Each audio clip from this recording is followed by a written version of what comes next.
Yep.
No time to lose.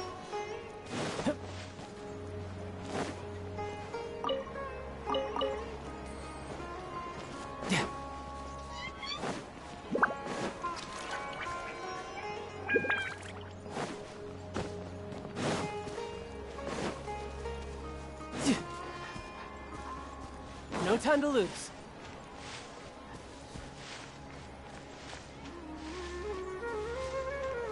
Yep.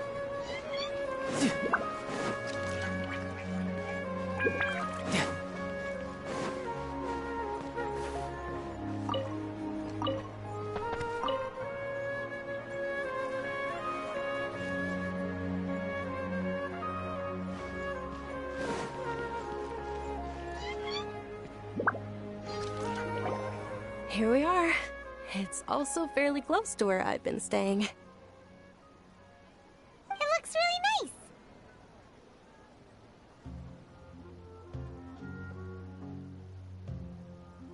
nice.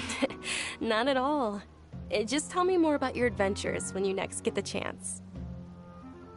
That's Paimon's specialty. Paimon can tell you stories next time. Oh, if you don't mind, how about we all walk around together tomorrow? All of my friends will be working the festival, and Dia's still insisting on her covert protection. Yeah. It'll be pretty hard to relax and enjoy the festival if Dia's constantly hovering over you, right?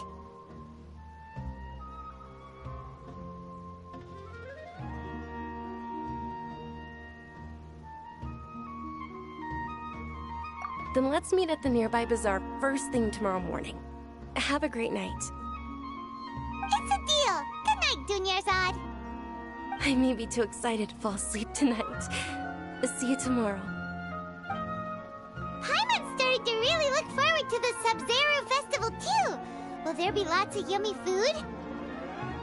Oh no. Thinking about food is just gonna keep Paimon up all night. The earlier we sleep, the better. Let's go inside, Traveler.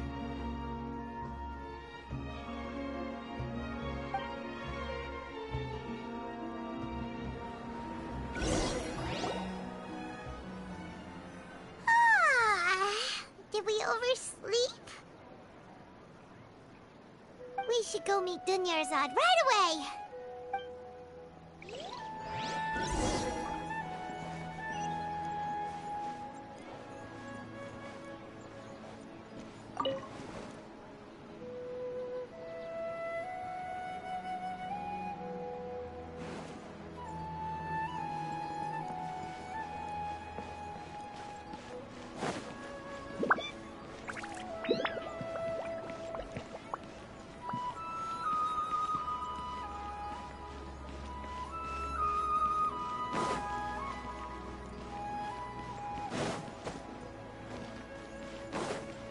No time to lose. Traveler, Paimon, I've been waiting for you two. Good morning, Dunyarzad. We must have overslept a little bit. Not at all. I arrived early. Today is finally here. I must cherish every moment as if it were gold. You've worked so hard for this day. You gotta enjoy it to the fullest. You know it. Oh, it's just that, as expected, I had some trouble falling asleep last night. I'm hoping my body won't be too much of an issue today. Well, shall we? Let's start with the stalls over there. Many vendors came out of the blue to support the event, and they insisted on covering costs themselves. Let's go give them some business. They paid for everything out of pocket? Oh, sounds like they're not in this just for the Mora. They all said that contributing to a lively festival atmosphere is more important than money. Especially since we don't often get to celebrate Lesser Lord Kusanali's birthday. Ooh, they're selling food over that way! Let's go!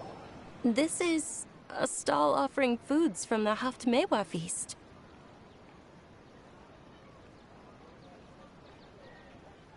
Oh, you could tell straight away. I thought most people nowadays wouldn't know. Mushrooms, flowers, and all kind of fruit? It's all vegetarian stuff.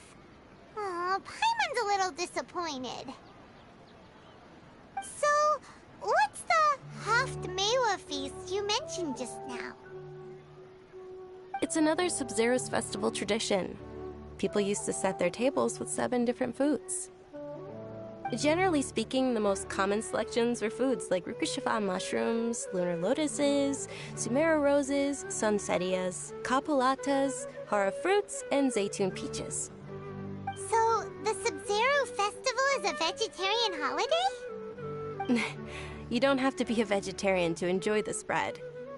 We just use the 7 foods to symbolize the 7 virtues of the Dendro Archon. Wait, but if that's the case, if Sumera uses vegetarian food to represent the Dendro Archon... What is up, Monsters Riders? I found out I was muted the whole time. Yep. Then wouldn't the Pyro Archon's festival be full of food like roasted fowl, juicy meatballs, grilled steak? Oh god. Pyro. Oh, Traveler, we have to go to Natlon as soon as possible! We're already talking about the Pyro Archon in Natlon already when we just got to Sumeru. I hope your wish comes true one day, Paimon. Thanks! Alright, how about we also check out some of these other stalls?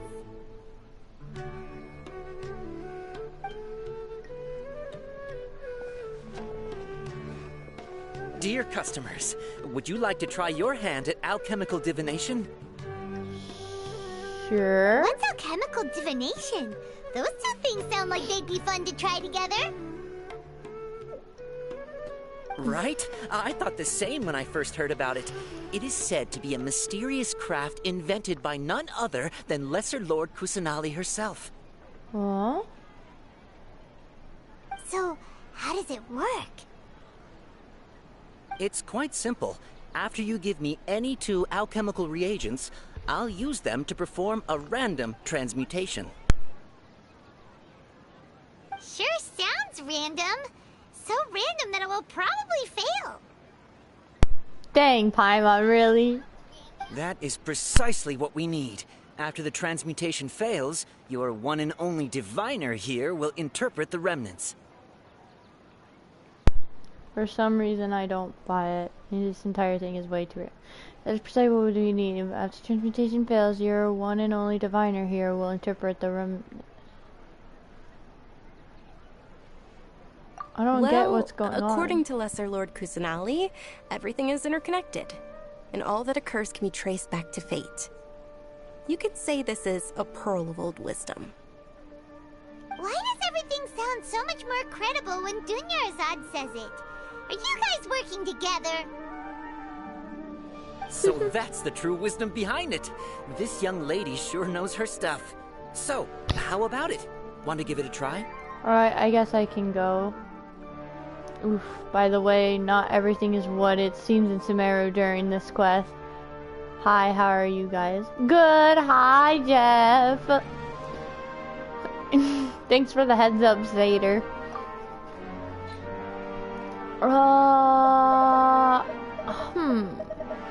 Here, I'll give you something from Leeway.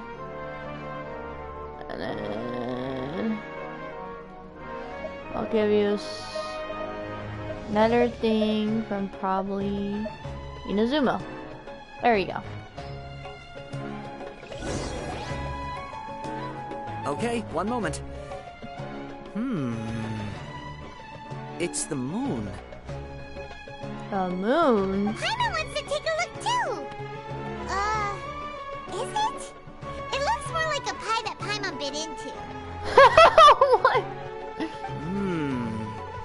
Generally speaking, the moon signifies... It means...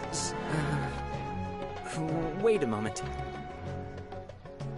Is something Is wrong? he really looking it up in a book? Oh, I remember now. It means illusions and lies. Illusions and lies? That sounds rather ominous.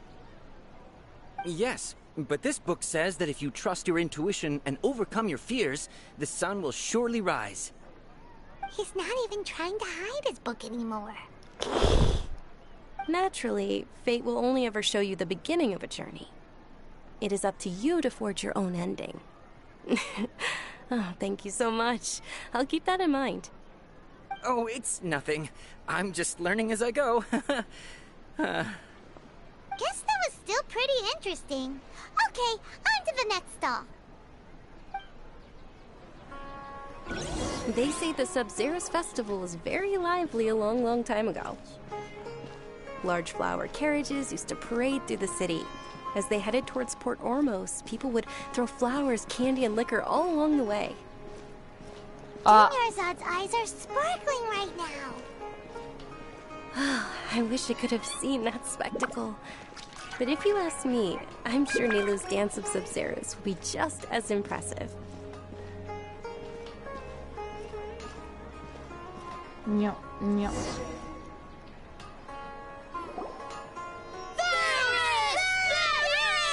What the?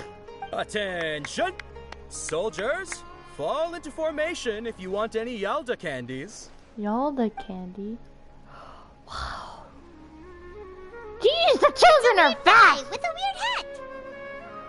Hey, it's Dunyarzad! Wow!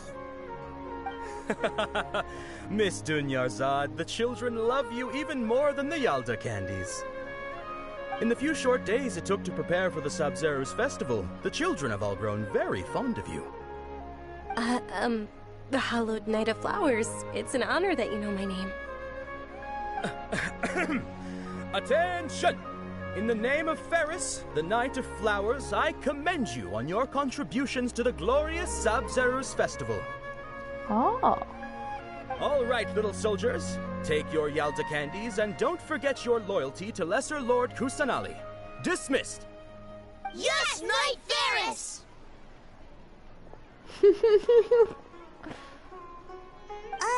Just what is going on here? Ferris, the Knight of Flowers, is another Sabzeruz festival icon, and one immensely popular with children.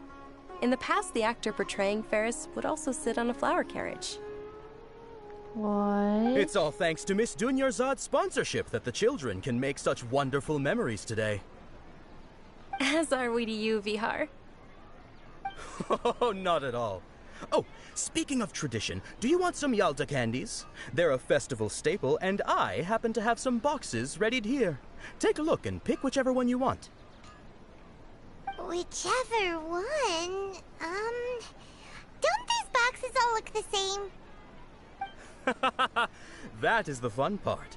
Each box contains a random flavor. It's up to the luck of the draw. Flavors include lavender melon, hara fruit, sunsetia. Ooh, those all sound pretty good. And there's also lizard tail and oni kabuto. Ah! Huh? What's up with those two flavors? Oni Kabuto is a little spicier than Lizard Tail. Dunyarzad, you tried them before? Traveler, help Paimon pick one. Paimon wants the Sunsetia flavor. I doubt I'll be able to get the exact flavor you want. Don't blame me if I choose the wrong one. It's alright. Paimon believes in you. I also believe in your intuition. Great. These boxes of candy are numbered 1 to 5 from left to right. Which one do you want? 3. 3. It's definitely number 3.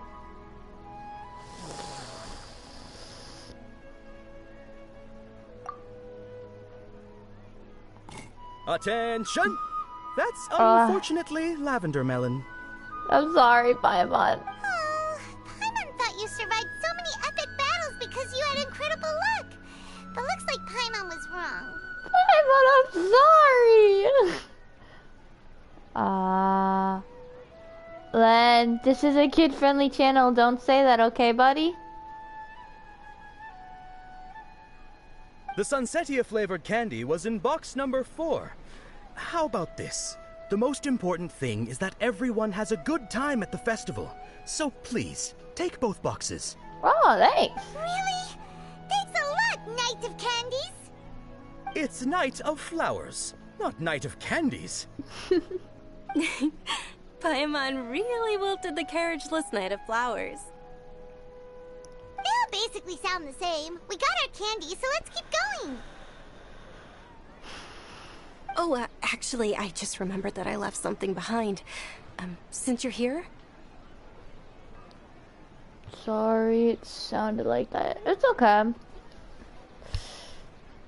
Can you come with me to get it? Not a problem, sure thing. Dunyarzad, you probably forgot because you're so excited about the Sabzeruz festival. How embarrassing.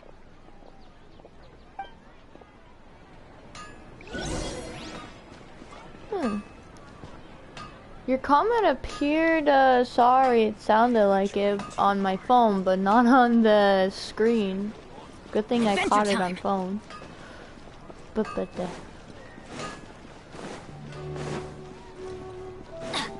Return the nearby quarters.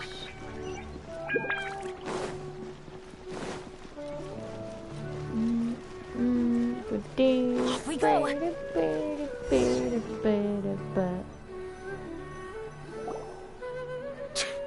We're too late. Who knew the little lady was such an early riser?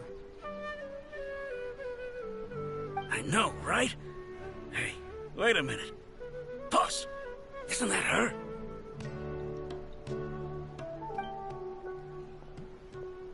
Oh, that most certainly is.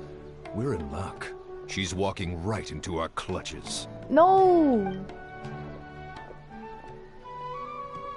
Those Eremites don't look like they're up to any good. Who are you? I don't believe the Homayanis hired you. That's right. We haven't received any of their mora, but I wonder how much the Homayanis would shell out to get you back. Oh, now your comment appeared on the screen. Wow, that took forever to appear on the screen. Man, my chat must be very delayed. They're a gang of kidnappers! Traveler, hurry and protect Dunyarzad! We'll be fine. Professor and I here, ready to go. Hey, did you scumbags even consider that the Homayanis might have hired a merc that outclasses you? You're... Dia! Dia the Flame Maiden! No wonder we mercs haven't heard anything about you for so long. You sold your unruly mane to the highest bidder. Don't speak so disrespectfully. My family started working with her as gratitude for her past kindness to us. Don't worry about it, my lady. Just some friendly banter between mercs. One punch and those rabid dogs will expose themselves for what they really are. Aren't your claws all dull by now? Don't get too cocky! Oh no. Traveler, take Miss Dunyarzad to a safe location. No! We're gonna stay and help! There's too many of them! We can guarantee anyone's safety here. We can't. Oh. Dia's top priority is her employer's safety. You're right. Alright, fine. Please be careful, Dia. Don't waste your time worrying about me. This is my job. Look out for yourself. After I've wiped the floor with them, I'll go find you all.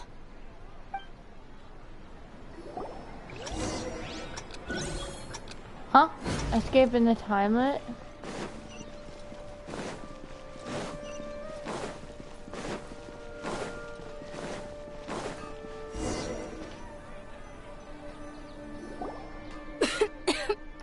Oh no! Dunyarzad, are you okay? You look a little pale. Are you in shock? I'm fine. My body always reacts like this whenever I exert myself too much. You sure you're okay? I'll be fine after some rest. I'm more worried about Dia. After all, none of this would have happened if I hadn't insisted on coming out today. Don't worry, she's tough. She's protecting you because she agrees with you. Yeah, don't worry.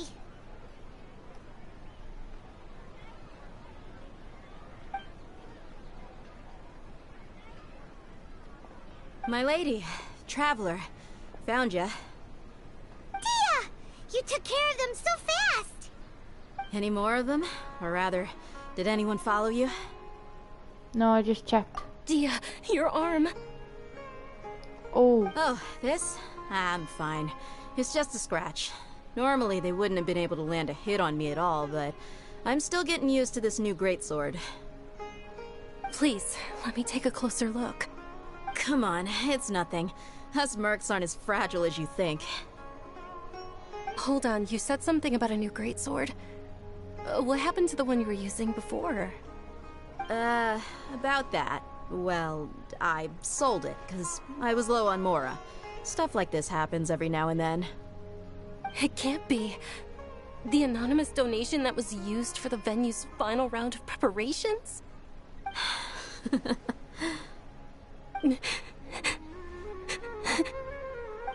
Hey, Miss Dunyarzad, I wasn't trying to make you cry, and I'm not gonna lose my commission because I made my employer cry, am I?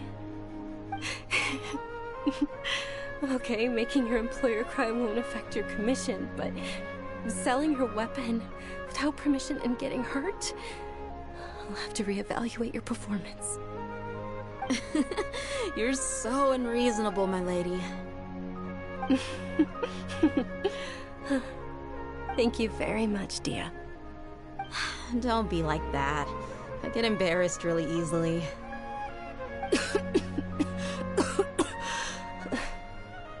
Oh no. Are you feeling unwell again, Dunyarzad? My lady, your condition. Traveler, can you take her somewhere to rest?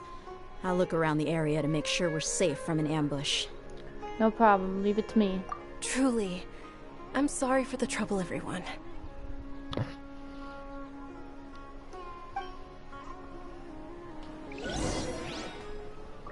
Aww.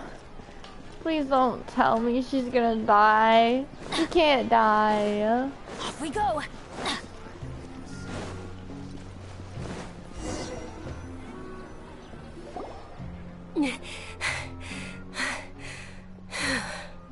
Are you feeling better, Dunyarzad?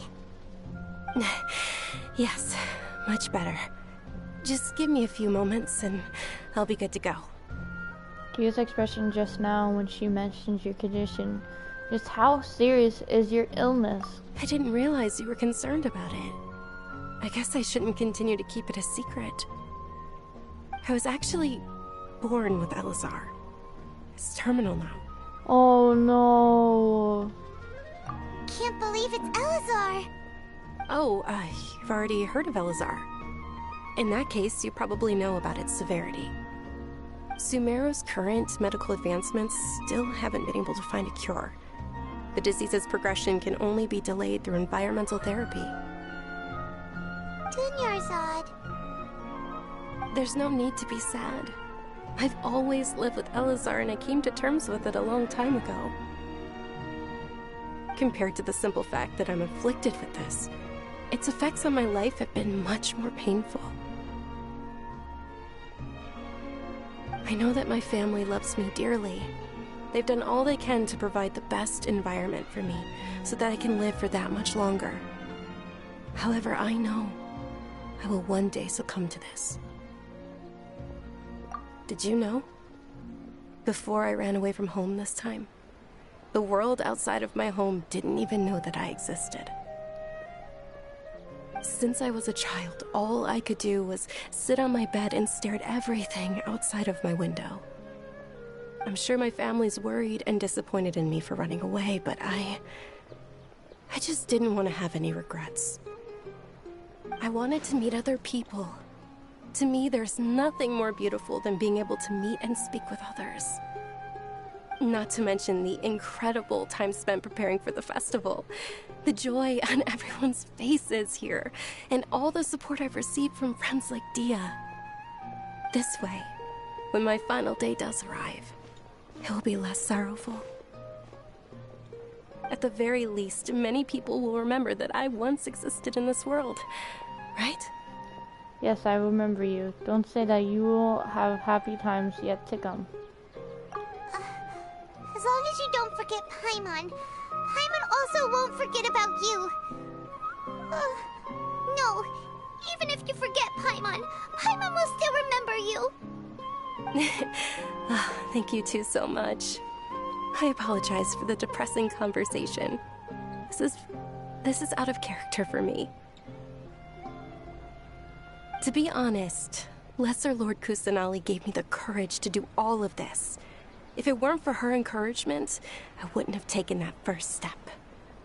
You're the one who has remained resolute in the face of your illness. You are so strong for never giving up. There will always be frustrations in life, but I know that the point of living is not to leave behind any regrets. Oh, right. Isn't it almost time? Huh? Almost time for what? Isn't the Dance of Sub-Zeros about to begin? It's the part of the festival that I've been looking forward to the most. Nilou will recreate that legendary scene with her most splendid dancing. And the Sub-Zeros festival will conclude amid everyone's applause and blessings. And with that, my wish will also... I swear if you die, please don't. What are we waiting for? Let's go to the stage. Yeah, we should still make it in time. I swear she dies. Please, please, please do not tell me she will die. Adventure time. She's gonna be fine. She's gonna be fine. Don't worry. She's gonna be fine.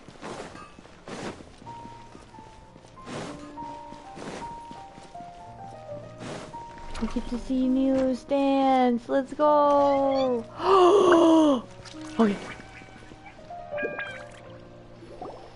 Were you not aware that the law prohibits this type of performance from taking place without prior permission? What? Over there! Someone's yelling at Nilou! I think I just saw the Academia's Grand Sage. Why is he here in person? But the Dance of Sub-Zerus is one of the key parts of the Sub-Zerus Festival. If we can't perform it... The Sub-Zerus Festival.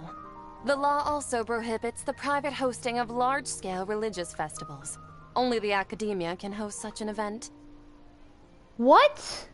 If you continue to resist, we will have to order an investigation into every single event organizer. The Grand Sage has already granted you much leniency. I advise that you exercise tact.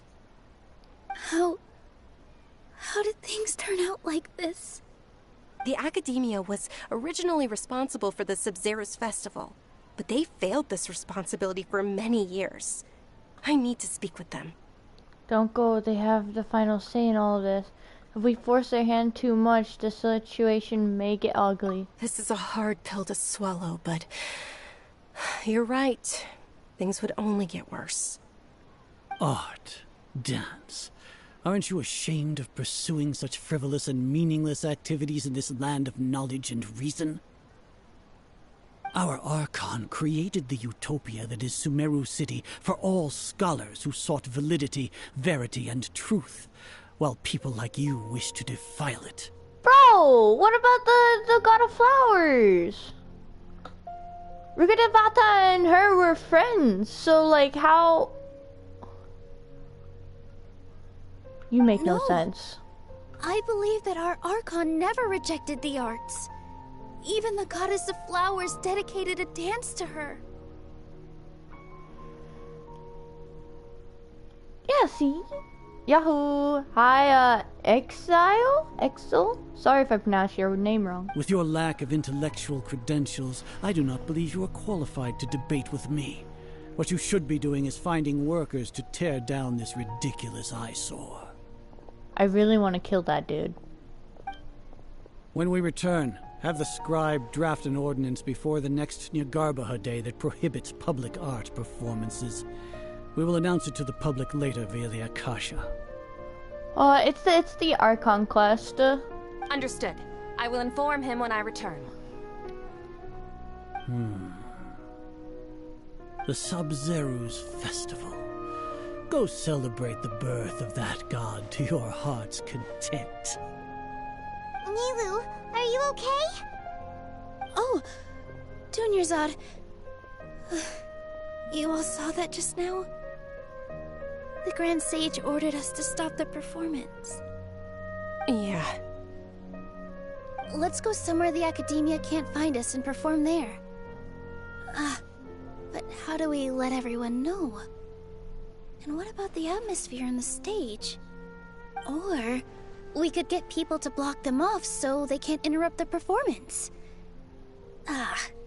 No. They just threatened to investigate the organizers. If we were caught... Nilou, it's alright. Don't worry about it. But you've been looking forward to the Dance of Sub-Zerus so much. And I know how important this festival is to you. I don't want you to have any regrets. It's okay. Seeing you care this much about my feelings is more than enough. It would be too risky to continue the Sub-Zerus Festival at this point. I don't want to get everyone in trouble. If you say so. But you can sneak out for the next Sub-Zerus Festival, right? We'll make sure the next one is a smashing success. The next one. Yes. Okay. It's a promise. It will be a smashing success. Oh no. I can't believe this is how things turned out. Those heartless geezers. Is there anything else we can do? Should we try to think of another way? It really is okay. There's nothing we can do about it. Still, I'd be lying if I said I had no regrets. I would have loved to see Nilou's dance. This was forced to come to an unfortunately abrupt end.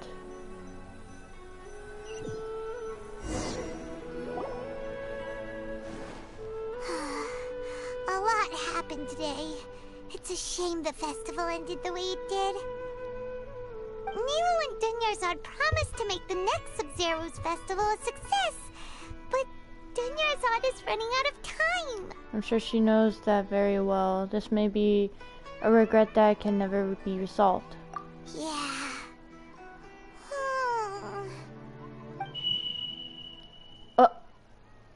All connections have been secured to construct the most stable framework possible. The project has entered its most critical phase. Power has begun to flow from... Who was that?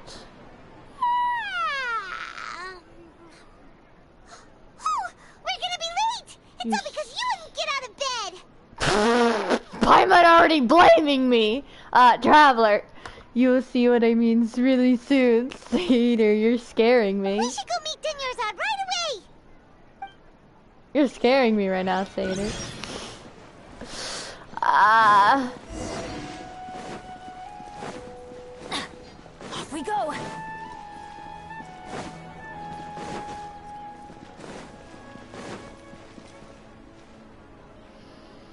Good morning, Dunyarzad. Sorry we're late. Not at all. I arrived early. You seem kinda tired. Did you not get enough sleep? I'm doing well. There's no need to worry. Shall we go?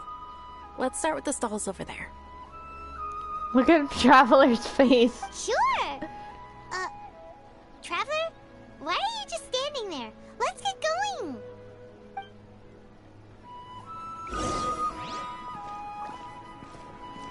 Oh my god, Chimera's music is so good. I mean, I thought she was about to fall off. Ooh, they're selling food over that way! Let's go take a look!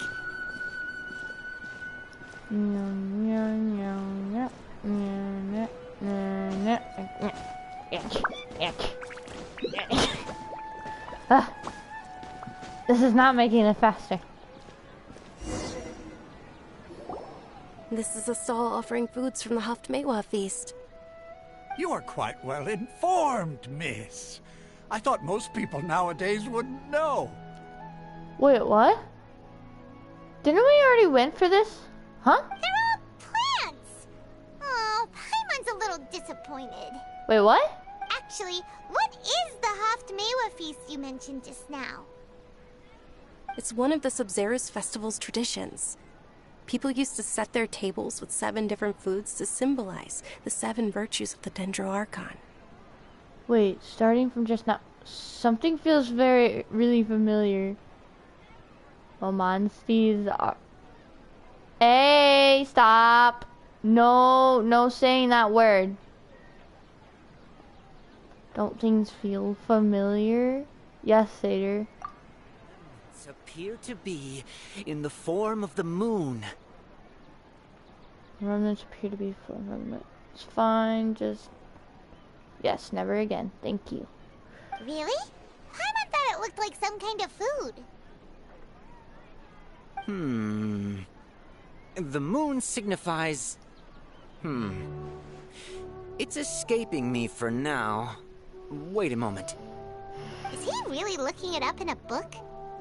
Oh, right. It means illusions and lies. But if you trust your intuition and overcome your fears, the sun will surely rise. Is this Deja Vu? Understood. I'll keep that in mind. Oh, it's nothing. I'm just learning as I go. Guess that was still pretty interesting. Okay, on to the next stall.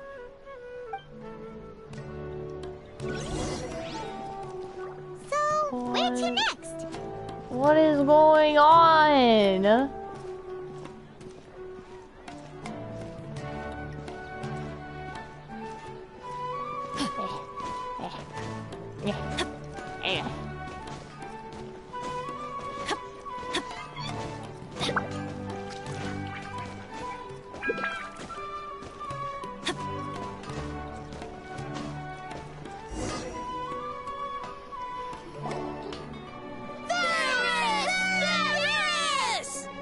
All right, soldiers. Now that you have your Yalta candies, don't forget your loyalty to Lesser Lord Kusanali. Dismissed! Yes, Knight Ferris! What's going on? Is this a play? Ferris, the Knight of Flowers, is another Sub-Zerus festival icon and one immensely popular with children. It's all thanks to Miss Dunyarzad's sponsorship that the children can meet the Knight of Flowers. Oh, do you want some Yalda candies? I happen to have some boxes readied here. Take a look and pick whichever one you want. What's to pick? Don't these boxes all look the same? Ah! I can pick 4! It's not that simple. Each box contains a random flavor. It's up to the luck of the draw. Flavors include lavender melon, hara fruit, sunsetia. Ooh, how interesting. And there's also lizard tail and oni kabuto. Ugh, why do those flavors even exist?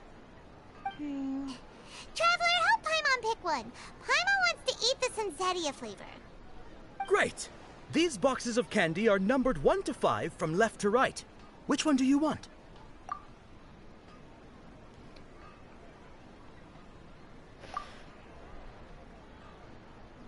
Ah, excellently chosen. Number 4 is indeed sunsetia. Ha ha! Paimon bet you had incredible luck, and Paimon was right!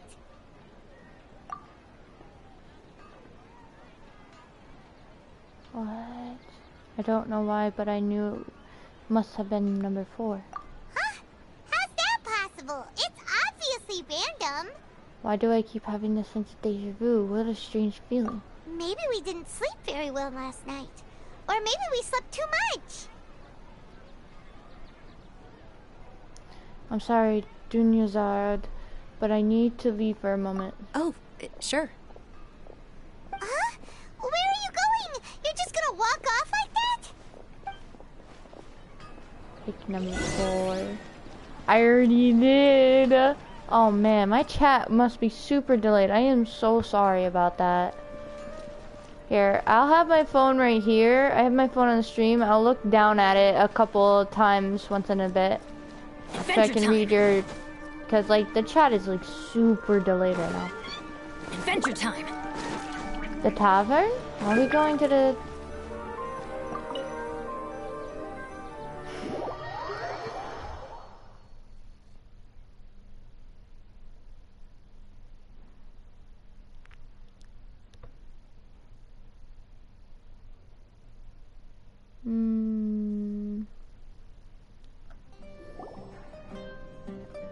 A feeling of deja vu? Oh, Paimon knows what that is. It's when you feel like you've already experienced whatever is going on. Why doesn't Paimon remember? In that case, Paimon also felt something like that today.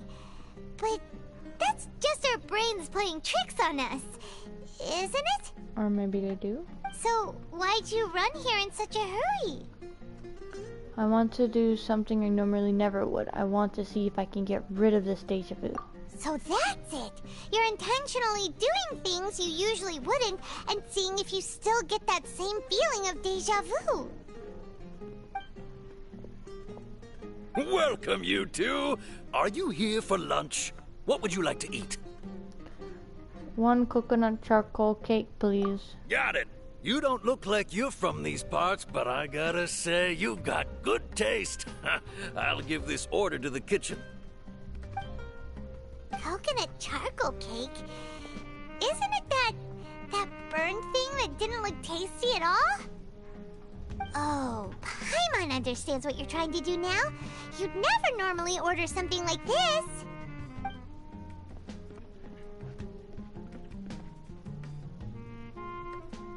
Ew, that looks so gross. That thing? Are you really gonna eat it? Isn't this going a bit too far? Here goes. How was it? The look on your face is telling Paimon that it tasted awful. No, it actually tasted really good. Then, you mean... This flavor, I definitely eaten this before. That's impossible. We were just talking about how So, would this be a case of taste bud deja vu? I couldn't get rid of it after all. Looks like I tried this before. Paimon also gets the impression that we've been here many times, even though we aren't regulars. How about we go out again and try something else? But we're leaving Dunyazad.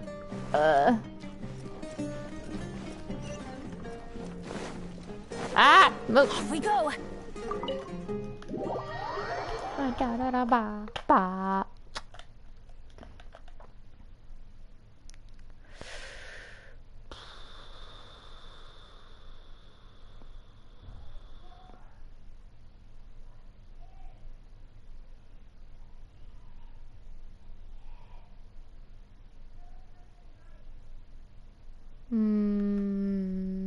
My loading takes so long. Oh, my stream really is delayed. Oh my gosh, it's still loading for you guys. No, for me it's a black screen. Oh, now we're in a scene.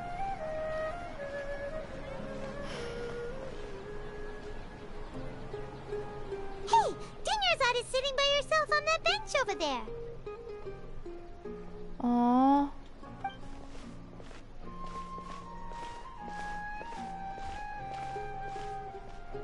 What a coincidence, Dunyarzad. We meet again. Why are you sitting here all by yourself? Oh, I ran into some kidnappers just now, but thankfully Dia came to my rescue. I started to feel unwell after that, so I sat down here. Kidnappers? Oh my goodness, are you hurt?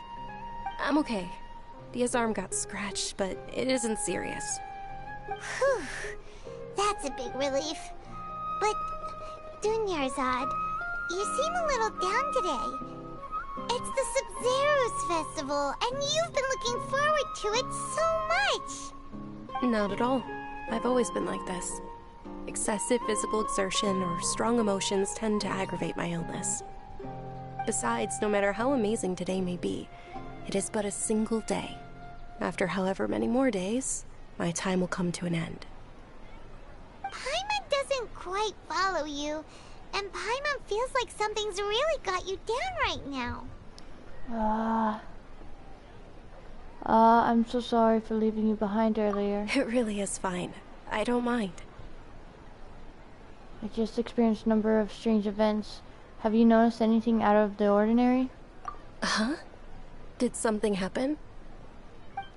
Dunyarzad, have you ever felt deja vu? You know, like when you've already experienced something that's happening right now? Deja vu? No.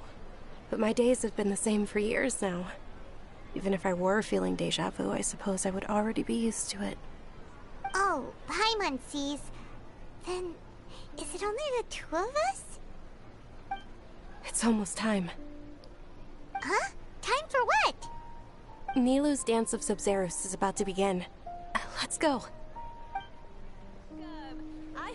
Oh no.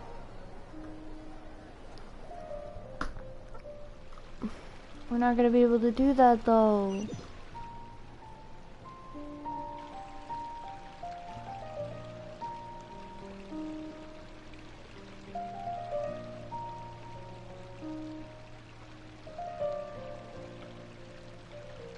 With your lack of intellectual credentials, I do not believe you are qualified to debate with me. What you should be doing is finding workers to tear down this ridiculous eyesore. Well, his words was a little bit different now. More... Oh. When we return, have the scribe draft an ordinance before the next Nyagarbaha Day that prohibits public art performances. We will publicly announce it later through the Akasha. Understood. I will inform him when I return. The Sub-Zero's festival. Go celebrate the birth of that god to your heart's content. I really hate him and her so badly. Poor Nilou.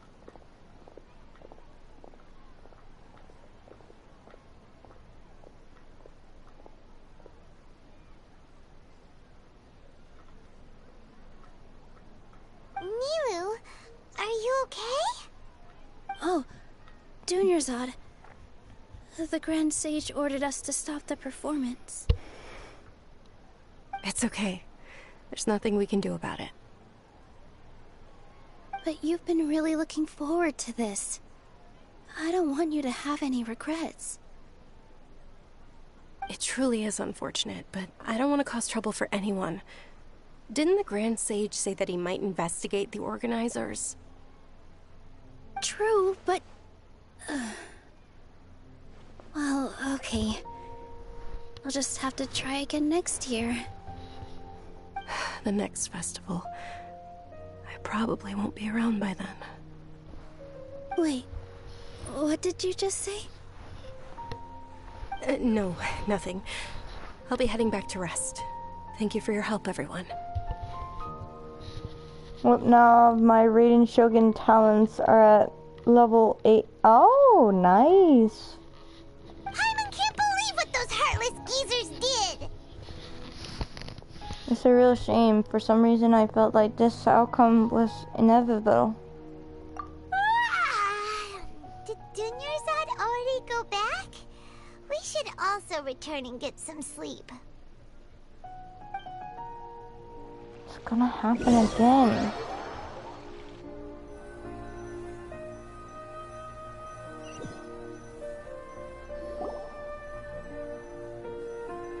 So, in the end, you still couldn't figure out what that Deja Vu feeling was all about? Maybe it really was because of exhaustion. Feeling pretty groggy. I hadn't thought about it, but my hand does feel very heavy. Same here. That's why Paimon stopped thinking about it halfway through the day. Then, how about we settle in and get a good night's sleep? For now, we can chalk things up to exhaustion. We can do more thinking tomorrow. It went graze there. Like, you saw that, right? Look, that squirrel. What? Observing a modest drop in the output of jnana energy, but values still remain within normal parameters.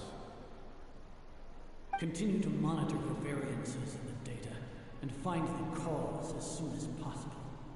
What is going on?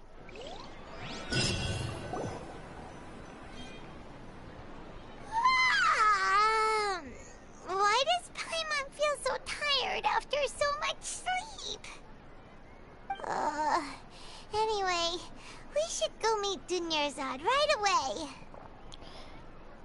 By the way, we should be getting the Desert Archon quest once Ganyu and Kokomi banner ends. Ooh, really? Nice. Thanks for the info. I'm gonna experience the same thing again.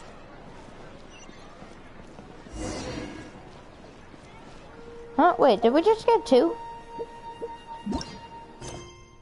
No, it's right here.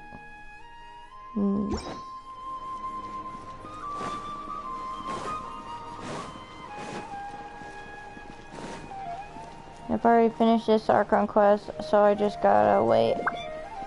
Good morning, Dunyarzad. Sorry to keep you waiting. I'm hoping I can finish this quest up without my stomach getting any worser and having to end the stream. Not at all. I arrived early. Huh? Paimon thinks you sound kinda tired. Did you not get enough sleep? I'm doing well.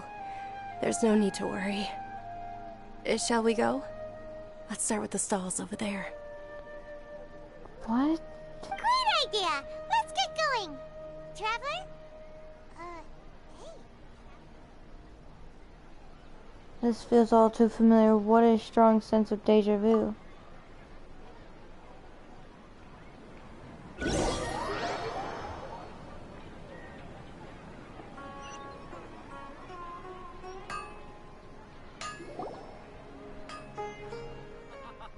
It's all thanks to Miss Dunyarzad's sponsorship that the children can enjoy the Sub-Zero's festival.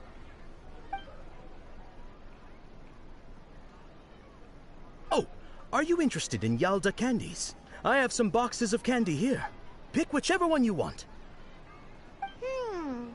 Not much of a choice. All these boxes look the same. It's not that simple. Each box contains a random flavor. It's up to the luck of the draw. Flavors include lavender melon, hara fruit, sunsetia. They all sound pretty tasty. And there's also lizard tail and oni kabuto. Huh? What were those last two? He'll help me choose. Paimon wants to eat the sunsetia flavor. No problem. These boxes of candy are numbered 1 to 5 from left to right. Which one do you want? Number 4, number 4, number 4, number 4, number 4. Oh, I like your confidence. No hesitation at all. Oh, congratulations! Number 4 is indeed sunsetia. Man, I was gonna pick a different one other than 4.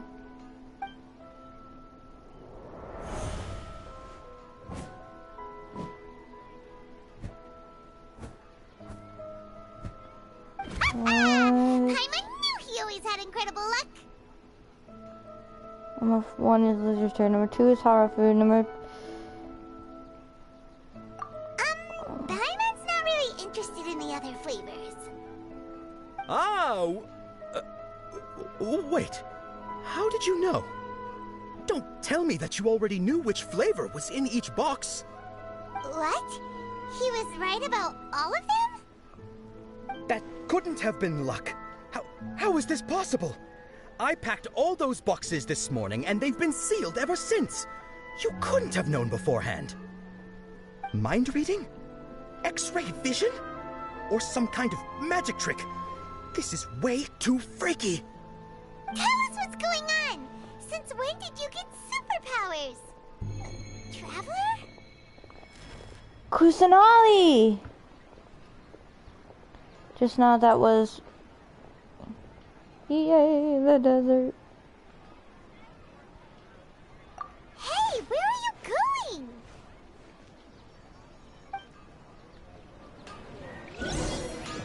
What's going on?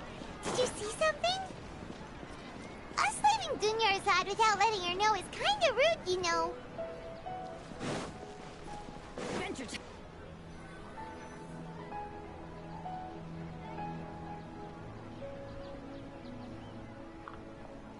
Over there?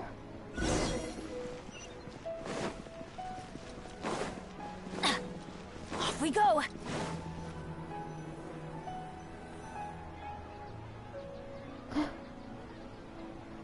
There.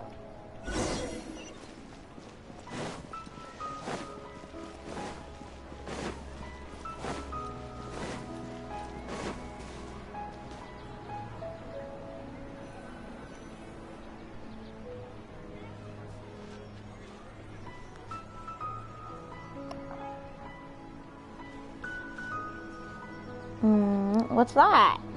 What are you looking for? Why did we come here?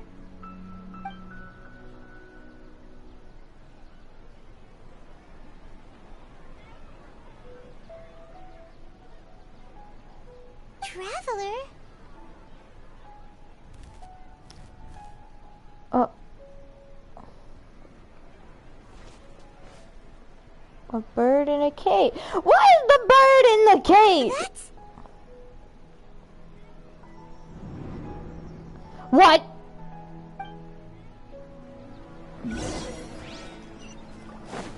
Adventure time.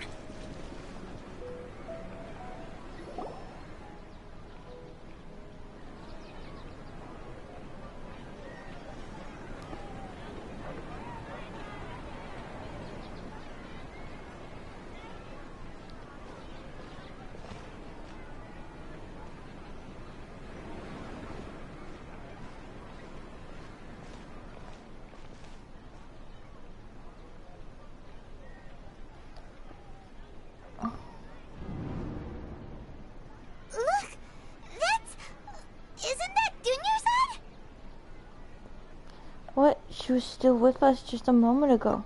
What's happening here? Why are there two Dunyarzad's? You You already know that this isn't your first Sub-Zero's festival, don't you? I'm sure you already know how to use this. Oh. A knowledge capsule? Where did you get it? What's inside? You should use it too, Paimon. You know Paimon? Let's use it together, Paimon. Well, this seems kinda sketchy, but Paimon feels like this is what we should do.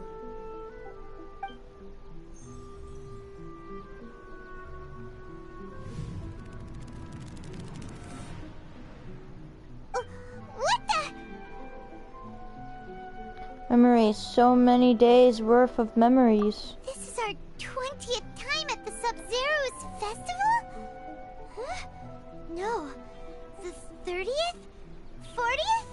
Just how many times have we been to the Sub-Zero's festival? What? Have we been trapped in a single day? If it weren't for you, we wouldn't have even realized. What the heck was inside that knowledge capsule? What kind of cabbage is that? Wait, what? Wait, what? Wait, what? Where's the cabbage, huh? Your memories are still scrambled? Try your best to remember. This isn't the first time we've met, and I answered that question a long time ago. What? Let Paimon think. Oh, it's coming back. Meeting you was the real catalyst for restoring our memories, and the knowledge capsule was just your means of showing our minds the way. What about everyone else? Why are you only helping the two of us? Your sense of deja vu is stronger than everyone else's, yes? As for an explanation, you two received the blessing of Dendro. And you also have special, sensitive constitutions.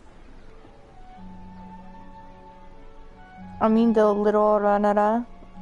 Wow. It was as if a single sheet of paper was separating those memories from your consciousness. What's wrong with Dunyazad over there? A familiar question. I think this is the 7th time you asked that. As you can see, she isn't doing well. You probably sensed it too. The Dunyarzad you were just with is different from the first Dunyarzad you met. That first Dunyarzad is in front of you right now, and she doesn't have a lot of time left. What I need to do right now is break out of the cycle. Looks like you're almost done sorting out your brain. Oh yeah, I'm Nahida. I know, you introduced yourself before. Good, you passed the test. What's happening? You can awaken our memories, and you seem like you know what's going on. Oh, wait, please don't tell Paimon even you don't know. Everything in this world runs in a loop. This cycle is called a samsara. You, me, and everyone else are all stuck inside a one-day samsara. As for the truth, that's on you to find out. If you were told the truth instead of discovering it yourselves, it would literally blow your minds. I don't know how you'd be after that. If you were told the truth? What? I can only give you surface level help, like bits of information and subtle hints. For the rest of the time, I'll be doing all I can to slow down Dunyarzad's illness. She looks like she isn't doing well at all. Her illness gets worse after each Sub-Zero's festival. If we can break out of the samsara, I might be able to save her. But as things are right now, she's just a small bird in the sky that's about to lose its last feathers. All I can do is raise a gale to delay her fall. Oh no! You sure love to use weird analogies. Analogies are wonderful tools.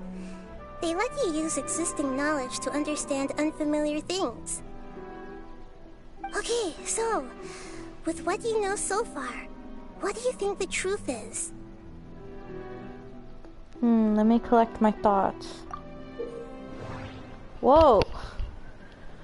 When you enter a stage of contemplation, you can choose any text entry to interpret it. This interpretation process involves analysis of the text entry and may yield new entries. Once interpreted, you may submit the text as a conclusion. Some text entries can be associated with one another once interpreted. Select Associate to choose the other text entry. Then select Trigger Association. You can gain new text entries by performing accurate associations. If one of the text entries on the text current page can be used as a conclusion, then select that entry before choosing to submit conclusion. Oh, that's all confusing. I'll go as it goes.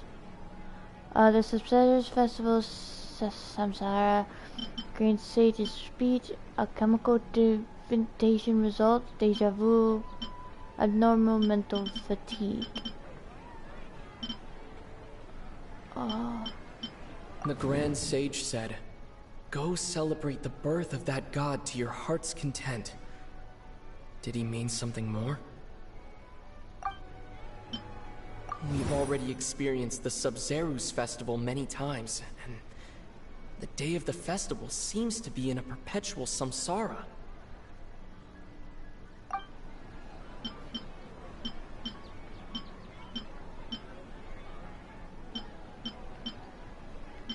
What's happening right now seems to have happened before.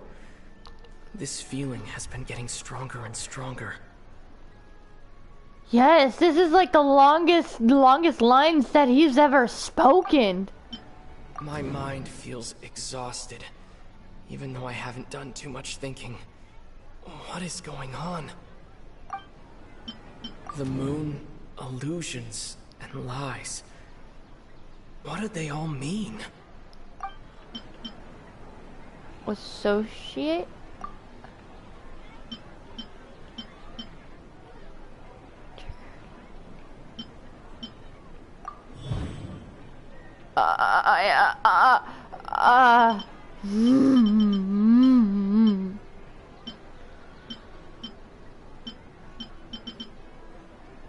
My mind feels exhausted.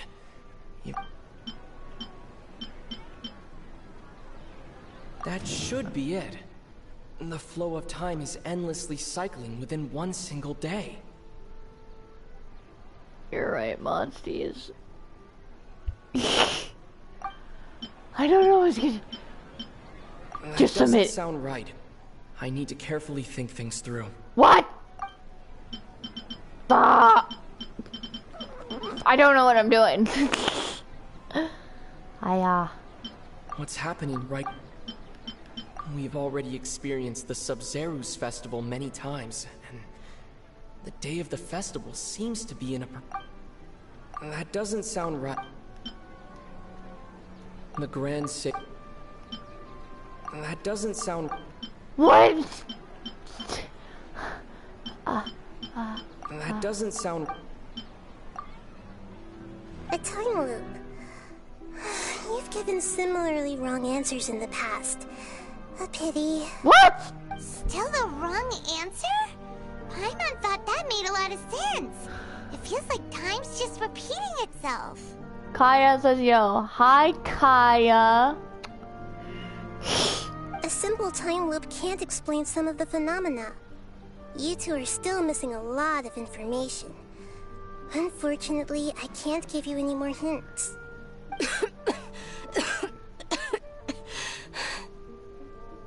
Dunyarzad. The Sub-Zerus festival is happening every day, but that doesn't mean we can waste an infinite amount of them. Hurry and find the truth before today's festival ends.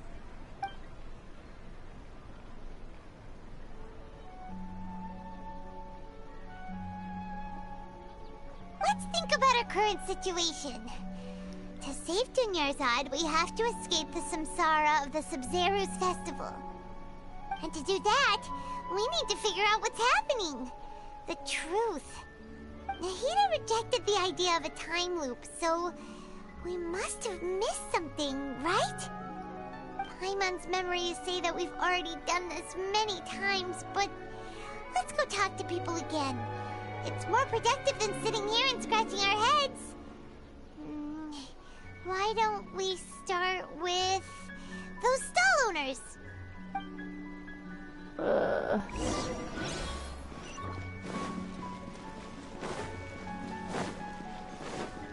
Off we go!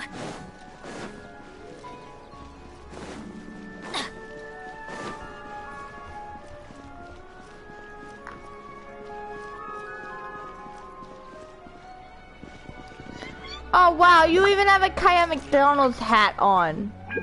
I just looked at your profile picture on my phone. Hey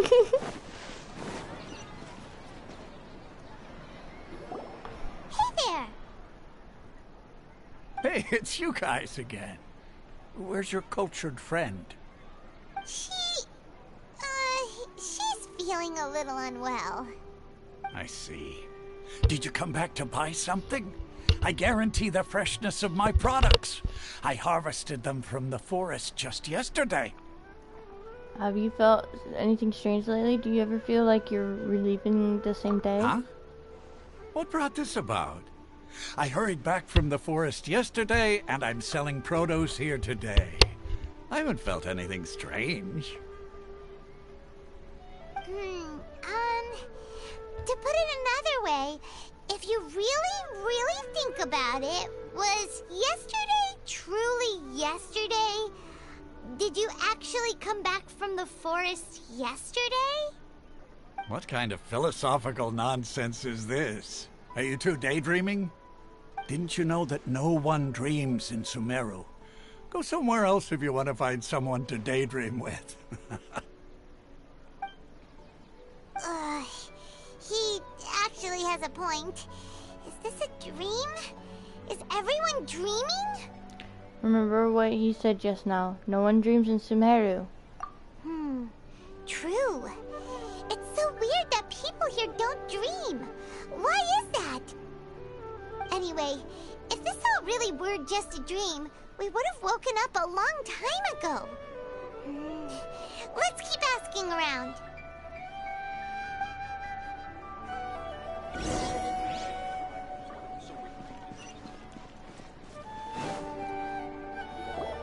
Oh, it's you two.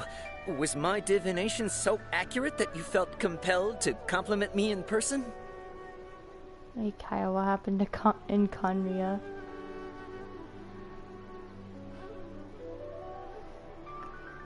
We actually did run into a situation, but I'm not sure if it's related to your divination. Ooh, I knew it! I told you, the god's divination is highly accurate. You just hadn't fully understood its significance yet. You're really excited about this, huh? That's exactly why we came back. Help us better understand it. Help you better understand it? Well, that isn't exactly what I excel at. So, you're admitting that you don't have a clue? Anyway, what kind of situation did you get into? We're all trapped in the day of Sabzeruz festival. You've actually divined our fortune many, many times. Huh? Hold on a second. I thought you guys just lost your wallet or fell for a scam. What you just said, are you serious? Does that kind of thing actually happen in real life? I knew you weren't going to believe it. Marvelous. Truly marvelous. I believe you. Recall the interpretation of your divination. The moon, illusions, and lies. It really felt like an omen. When you say it like that, the divination does sound like it's related to what's going on. Can you read any more into it? I believe that the Archon's revelations are never more than vague hints. Anything more specific is beyond the reach of mere mortals. The book only says, if you trust your instincts and overcome your fears, the sun will surely rise. So that's how it is. Looks like fortune-telling is just fortune-telling.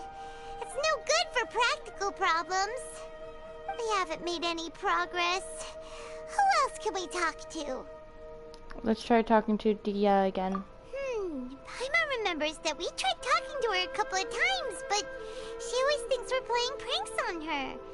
You think she'll brush us off again? She cares a lot about Dunyazad. Let's try taking her to see the real Dunyazad. Yeah, if we tap into Dia's strong sense of responsibility as a mercenary, then she'll definitely take us seriously. At this time of day, Dia's probably just finished beating up those kidnappers. Let's go find her. Off we go.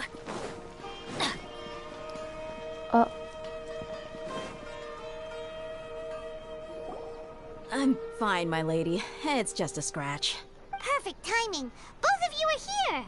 Paimon, Traveler, you came at just the right time. Listen, there was a dangerous A gang of kidnappers just had ambushed you. You just defeated a gang of kidnappers. Huh? You saw? Then why didn't you jump in earlier? If someone was protecting Miss Dunyazad, I could have went all out. Anyway, can you do something for me? You want the Traveler to take Dunyazad somewhere to rest up while you check to see if there's still any kidnappers around. Did Paimon get that right? How did you know what I was going to say? We need to say something convincing. People from Sumeru do not dream. Dia's Claymore. Abnormal mental fatigue. My mind feels exhausted. Nope, not that one. Even though I haven't done too much Dia sold her greatsword to raise additional funds. And then she was injured because she wasn't used to her new weapon.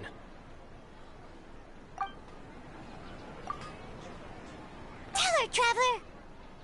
You got injured because you aren't used to your current greatsword. Sold your greatsword to the festival. I didn't tell anyone about that. Including Miss Dunyazad. You couldn't have known. And just now, you literally took the words right out of my mouth. What's going on? Alright, so this is the situation.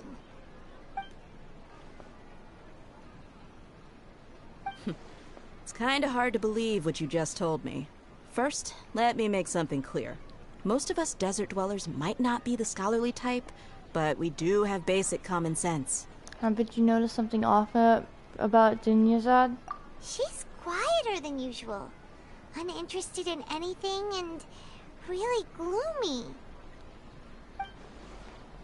Yeah, she isn't the same as before, but her parents said that this is how she was like at first. Huh? At first? I don't quite understand what you're all talking about. I'll go rest on the bench over there. My lady, are you angry? Come with me. I'll show you some evidence. All right, I'll give you the benefit of the doubt since you knew about my greatsword. Let's make this a quick trip. Miss Dunyazad isn't completely safe here.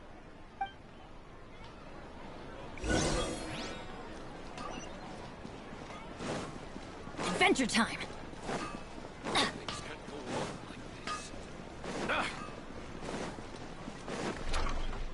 Down here? Off we go! No. Taking shortcut. Adventure time!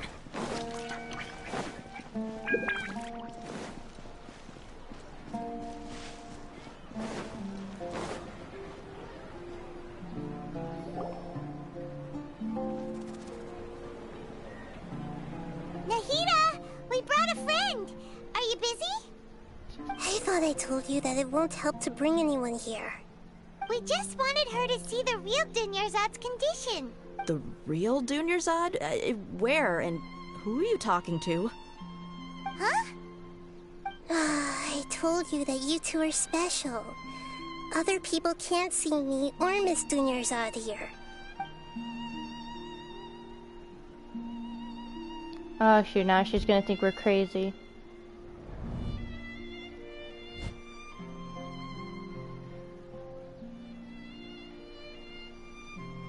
Hold on. Over there. Is that? You can see her? Wow. How perceptive. Does she have invisible antennae? Miss Dunyarzad, she's lying down here, isn't she? How's she doing? Her condition's really bad, and she's basically in a coma. How did you know she was here? I can sense her aura. There are also lingering feelings of something like regret or disappointment. What happened? Do you believe us now? The Sub-Zero's festival has been repeating itself. So, you think the sages are behind this? Yeah, they've always been against us. Wouldn't surprise me if they're using the Akasha to intentionally repeat the Sub-Zero's festival as a sick joke. You have a point. Aside from the Dendro Archon, the Academia's sages are the only ones in Sumeru who could pull off something like this. Maybe there's more to the Akasha than we know. Naida, can you tell us anything about the Akasha? Right! Didn't you awaken our memories using something that looked like a knowledge capsule? That means you must know something about the Akasha! The Akasha relies on the power of a gnosis to operate, as it is the manifestation of the God of Wisdom's power. It compiles the wisdom of the entire populace, and it grants knowledge to the people. What? It's on the gnosis? The Akasha relies on the power of a gnosis to operate. As it is the manifestation of the God of Wisdom's power, it compiles the wisdom of the entire populace, and it grants people. A gnosis could do that? No wonder the Akasha is so magical. It's being powered by the gnosis of Sumeru's Archon. So, this Nahida you mentioned, what did she say? She said, and Paimon quotes, "The Akasha relies on the power of a gnosis to operate, as it is the manifestation of the God of Wisdom's power. It compiles the wisdom of the entire populace, and it grants knowledge to the people." Dang, Paimon has such a good memory. Compiles the wisdom of the entire populace and grants knowledge to the people. Wait. What's up? I get the grants knowledge part. That's what people have always used the Akasha for. But compiling the entire populace's wisdom? How does that work? Wait, what does that even mean? Did she mean that the sages enter new knowledge into the Akasha? Doubt it. Most information in the Akasha comes from the Irminsul. Oh, yeah. That sounds about right. What do you think? Oh no, I'm gonna enter it again. Dang it! People from Sumeru do not dream. Information on the Akasha, abnormal. Okay, Nahida said the Akasha relies on the power of a gnosis to operate, as it is the manifestation of the God of Wisdom's power. It compiles the wisdom of the entire populace, and it grants knowledge to the people. That doesn't sound right. I need to carefully think things through. Okay. People in Sumeru don't dream. What a strange phenomenon.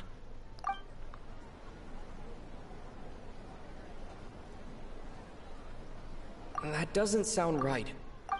How do I do the thing where... My mind feels exhausted. What's happening right now seems to have happened before. Okay, Nahida said the Akasha relies on the power of a gnosis to operate.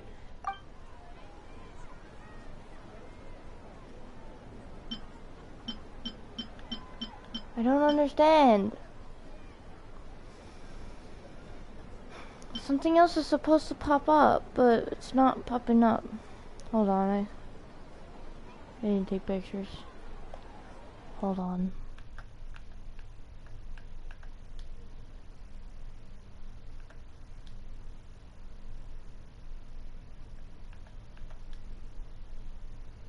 Some text entries can be associated with one another Once interpreted, select associate to choose other text. Then select trigger association.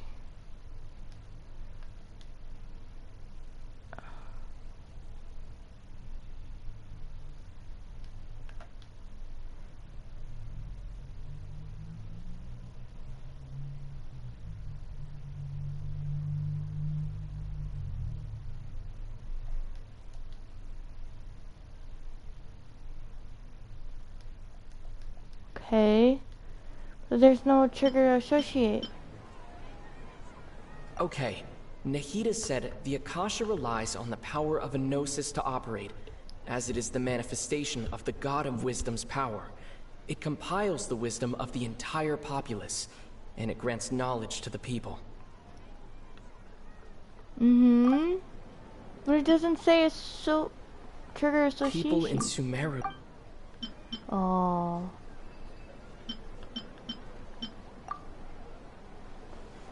You mean the Akasha is causing our mental fatigue? Huh. Now that I think about it, my head's been feeling unusually heavy. When the desert dwellers set off on their quest for knowledge, a sage once said, knowledge always comes at a price. Compiling the entire country's knowledge. You think the Akasha pulled a 180 and is extracting information from us? Huh? But how would it do that? Who knows? The Akasha can put knowledge into our heads, so who's to say that it can't also poke around in there? We don't know any specifics. That's scary. What's the point of doing something like that? Just think about it. If you could combine the knowledge of every single person in Sumeru, then you can basically turn Sumeru City into a single massive brain. This hive mind could make breakthroughs in problems that even the smartest geniuses can't crack. An excellent deduction. And the analogy comparing Sumeru City to a massive brain? I love it. In that case, we should take off our Akasha terminals right away. Maybe that'll solve this problem. It's a worth a shot. Somehow I don't think it'll be that easy simple. Yeah. I was only wearing this for show in the first place. Didn't expect the sages to cook up such a conspiracy. Mark my words. When this is over, I'm getting evidence and exposing this whole thing to the public. How does everyone feel? Actually, I also noticed something else. Huh? What is it? I feel like at the end of every day, there's always the sound of a beep. Oh, that! Paimon knows what you're talking about. It's a single soft beep that sounds like it's coming from the Akasha terminal. The sound of a beep.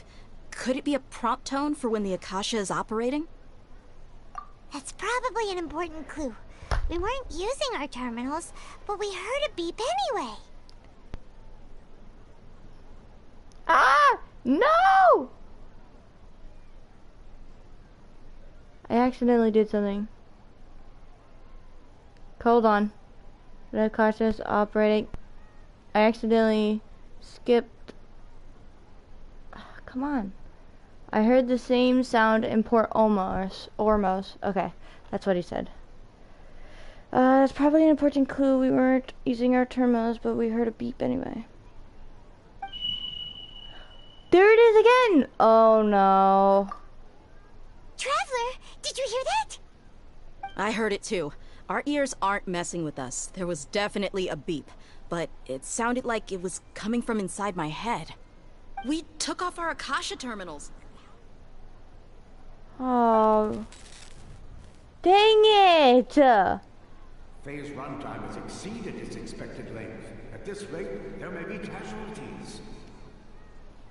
But we cannot lose all of our progress.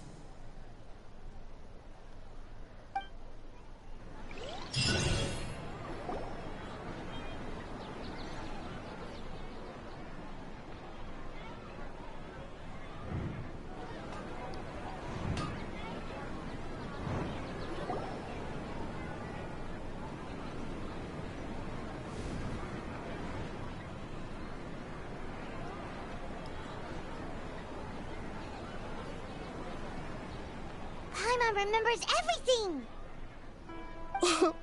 Good. You adapted quickly this time. At the end of last night. We definitely took off our Akasha terminals last night, but we still heard that beep. Why is that? We've been implanted with another form of the terminals. We failed at severing our connections with them. But now we can at least confirm one thing. The Akasha definitely has something to do with whatever's trapping us in this cycle. Oh, Paimon doesn't get it. Why would the Akasha go this far if all it wants is everybody's wisdom?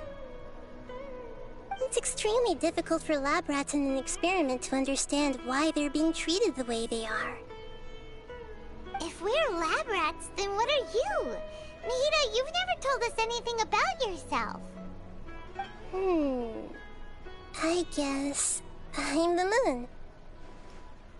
The moon? Wasn't that the result of our divination?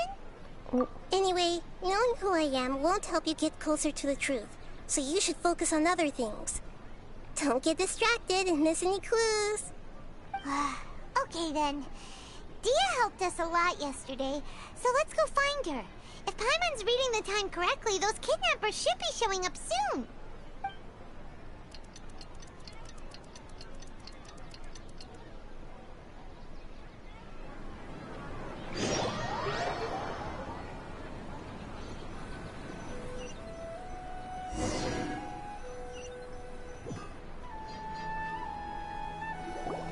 Ah, there you are. I've already taken care of those kidnappers. My lady, did you get hurt? Hold on, something's not right. Dia? What's wrong? Why are you both gawking at me like that? You didn't get hurt this time. Huh? What do you mean this time? Why are you so surprised that I managed to get out unscathed? Those kids were amateurs.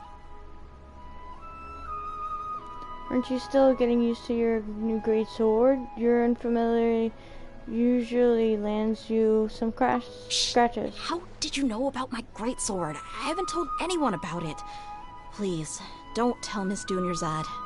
So Dia's lost her memories after all. During your battle, did anything feel strange? Anything strange? You already know that I got a new greatsword. If I had to say something, it's weird how such a new weapon could feel so familiar. It's as if I've already used it to fight a countless number of battles. You're saying that although you don't remember using it, your body feels like it does? That's right. Both mercenaries and warriors heavily rely on muscle memory. Only knowing the theory of battle won't get you anywhere. Traveler, what do you think? Could it be because we removed our Akasha terminals? This has never happened before. Yeah! Paimon's feeling really hopeful. Is it possible that we have already broken free? Oh, you're right! Earlier in the Samsara, something like this would have never happened. We'll know for sure if at the end of the day. I have no clue what you two are talking about, but it's still dangerous here, so... So you want us to take Dunyarzad somewhere else to rest while you check if there are still more kidnappers around, right? How did you know what I was gonna say? Can you read minds? Forget it. Go and do your thing.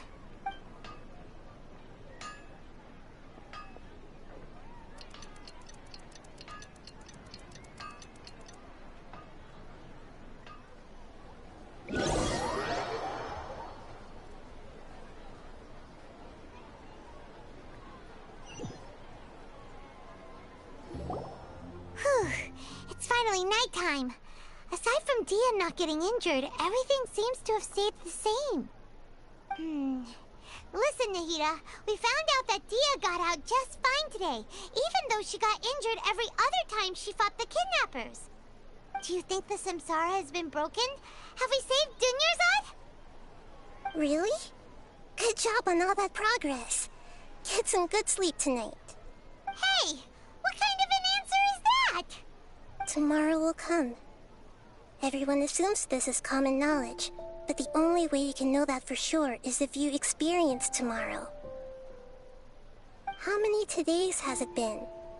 Is it possible that today will be followed by yesterday? Does tomorrow truly exist as anything beyond a made-up concept? It's even possible that this entire world is a lie, and the history of the whole world has just been one endless Sub-Zero's festival. Okay, no more. Paimon's brain is already shut down. That's why it makes no sense to waste your energy thinking about things you will learn tomorrow. Get some good rest. You know, use the bathroom and flush your anxiety dookie away.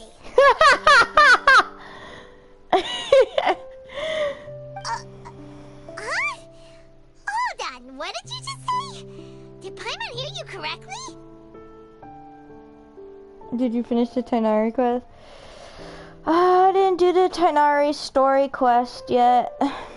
I'll do that later, probably either today after the Archon quest or maybe tomorrow. Huh? People always say they feel a sense of relief after they take a duk-duk. That's why I suggested you could try that. Is that so strange? Oh my gosh.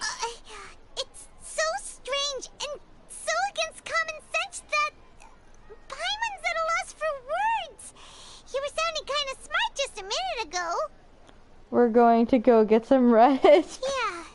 Even though it's happy and lively at the Sub-Zero's festival every day, it feels like it's been a long time since we've really gotten to relax.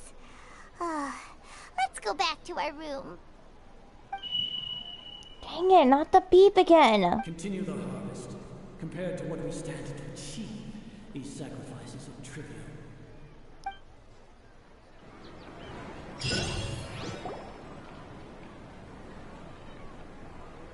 We're still in the same day. I suspect it's not as simple as we thought. Nahida, you already knew last night that we didn't break out of the samsara? Why did you tell us? Would there have been a point? You would have spent the night with new worries, with tomorrow still out of reach. In that case, you might as well rest within that brief moment of hope. An opportunity like that doesn't come by often, and I thought it might help you clear your minds. Paimon thought the Duke did that! Whatever. Guess you were looking out for us after all.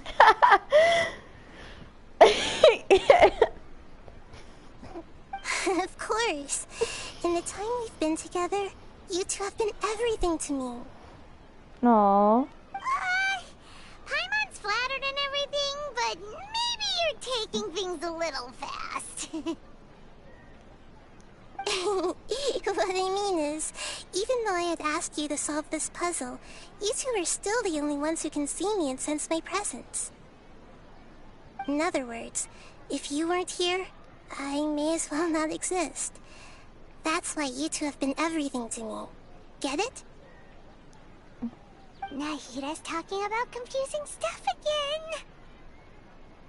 Anyway, that's enough chit-chat. So, Traveler, did the new clues yesterday help you gain a new understanding of the situation? The time loop theory is indeed incorrect. Huh? Why are you scrapping your previous theory? Dia's fighting skills have been improving. Dunya's odds of illness has also gotten worse. Oh yeah, you're right! Gosh, how did we not notice that? In a simple time loop, people's physical condition should also reset. So, what's your new hypothesis? Alchemical Divination results, bodily memories, the Akasha sound, information on the Akasha, the Sub-Zero's festival of Samsara. We've already experienced the Sub-Zero's festival many times, and the day of the festival seems to be in a perpetual samsara.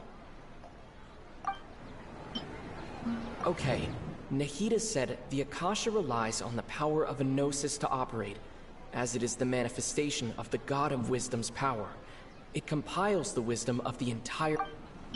The beep is a prompt tone for Akasha operations. We still hear it every night, even though we removed our Akasha terminals. Mercenaries rely heavily on muscle memory, and Dia was able to use her experiences to avoid injury in later samsara cycles. The moon, illusions, and lies. What did they all mean?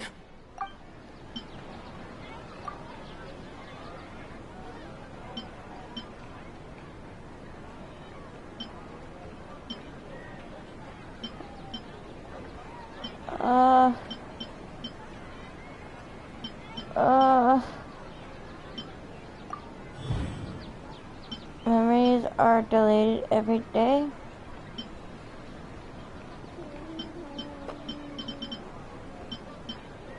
If all our memories of a day are erased at the end of that day, then we would unwittingly relive the same day again and again.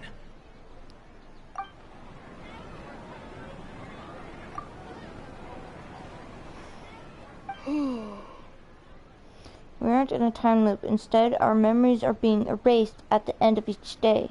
Oh! Then the beep we hear every night could just be indicating the deletion of our memories. Whoa. That's why when we wake up, everyone thinks the Sub-Zero's festival hasn't happened yet. It's already the next day, but everyone still thinks it's the day before. Then how do we see a fake one and a fake Dunyazad, and how do people don't see the real? Unless the Akasha is also interpreting that. But muscle memory can't be erased. That's why Dia has been getting better at using her greatsword. Now everything makes sense. A brilliant deduction. Nahida, tell us if we're right or wrong. To put it simply, it's as if you've mistaken a pyro crystal fly for a firefly in the night.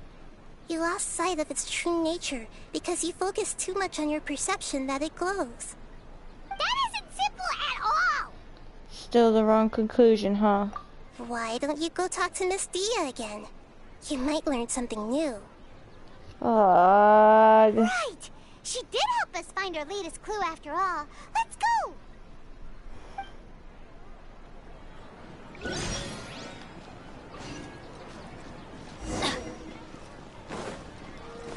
Man, I have to pee too. Adventure time! Off we go!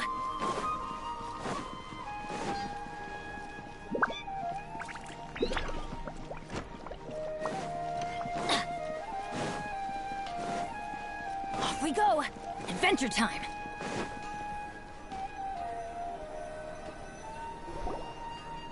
There you are. Really took me a while to find you.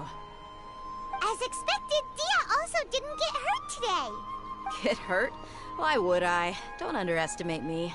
Well, you're still getting used to your new greatsword. Huh. Truth be told, I also think it's pretty strange. It just suddenly felt so familiar in my hands and... wait a second! How did you know I got a new greatsword to begin with? I didn't tell anyone about it. Traveler, could you explain the situation to her today?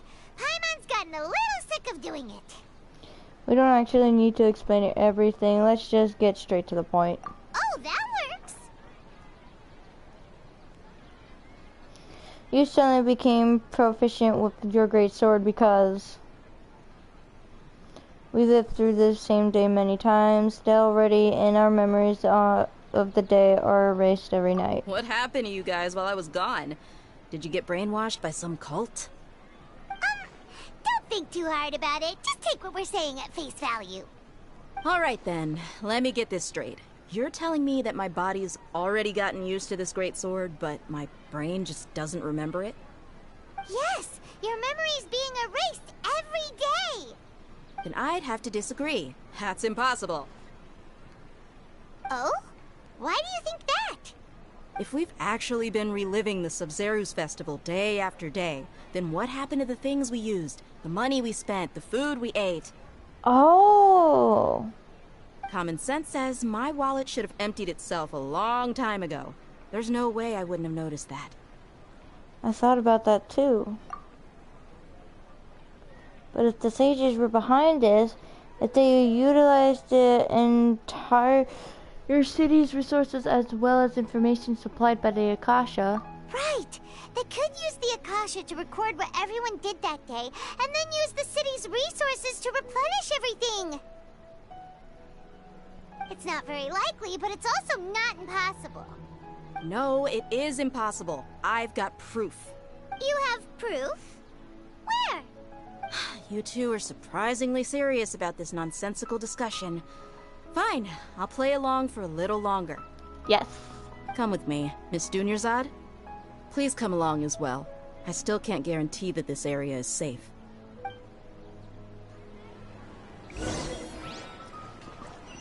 Paimon can't believe it's Dia who wants to show us something this time. 2 days ago, we were the ones taking her to see Dunyarzad.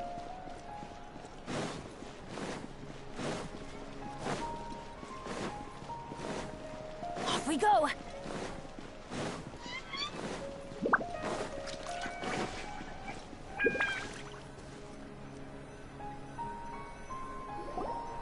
This is it. Huh? This is a wooden training dummy. What about it? See those marks on the dummy? Those are the result of several days' worth of practice. Let's say the sages didn't replace it every day. Shouldn't it be hacked to pieces by now? That's true, but what if they did? Then the sages would have had to reproduce every mark I left during previous training sessions. I'm a professional fighter. My martial school has always emphasized the importance of refined control. The force, angle, and entry point of each strike is calculated and deliberate. That's why I remember every mark on the dummy, as well as my state of mind as I made each strike. It's just as they say, each swordsman has their own unique style, and even the same swordsman can't make the same cut twice. It would be impossible to copy these marks. Is it really impossible? What if they used some fancy machine to carve every single mark? People often say that a camera's photo can never replace an artist's painting because the former has no spirit to it.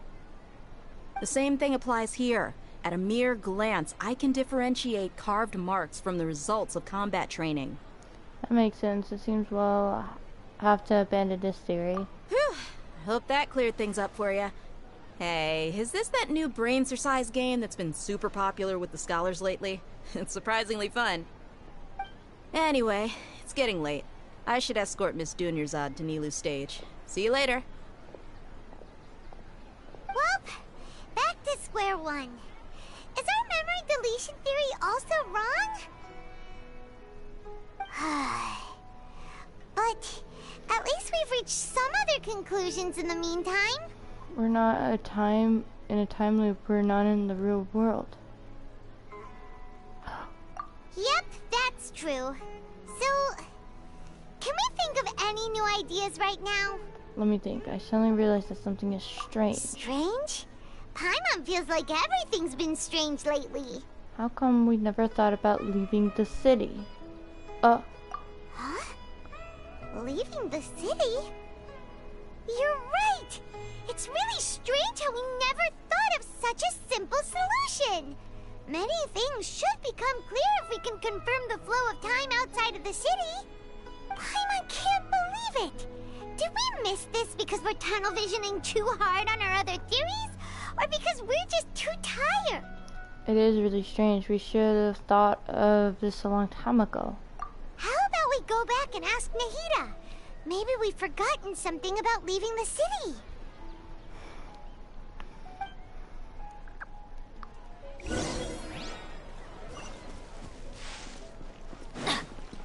Adventure time!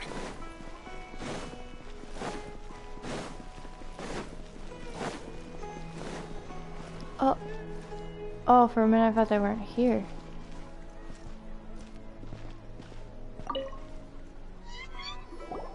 Nahida, we're back!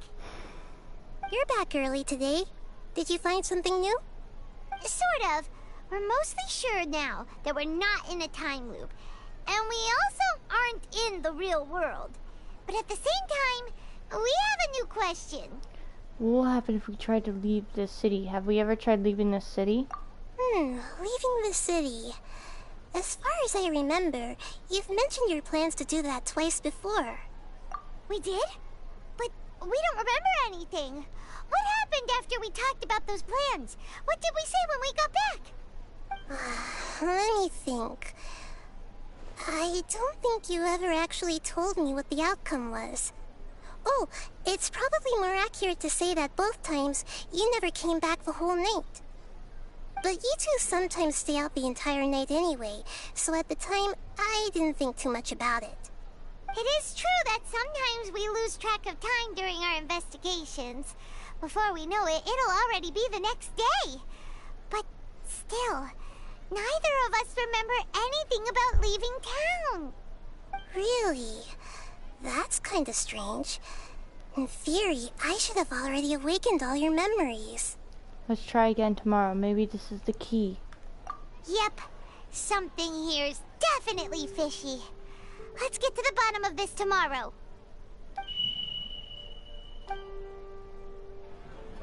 I really hate that beep noise. It's like scary. Our memories are back! Let's go and try to leave the city today. About that. Well, where should Paimon begin? Huh? Paimon, what do you mean? Traveler, aside from your memories that were just restored, I have another message for you. Another message? From who? Listen to it and you'll understand. Can't go back. There are countless spaces here. Our Sub-Zeru's festival in Sumeru City is just one of them. Oh, wait. This is messing with my brain, huh? Wait, can't go back. There are countless spaces here. Our Sumeru's festival in Sumeru City is just one of them. This is my own voice? Traveler, you should be missing 2 days worth of memories. Paimon will fill you in. What? It's time to carry out our plan from yesterday. Let's go and try to leave the city today. Okay, let's go.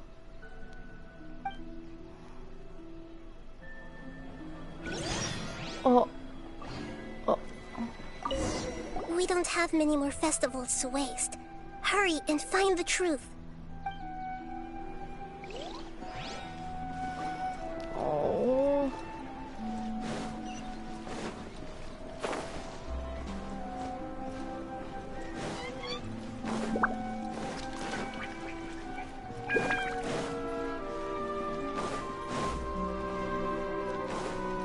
A dog!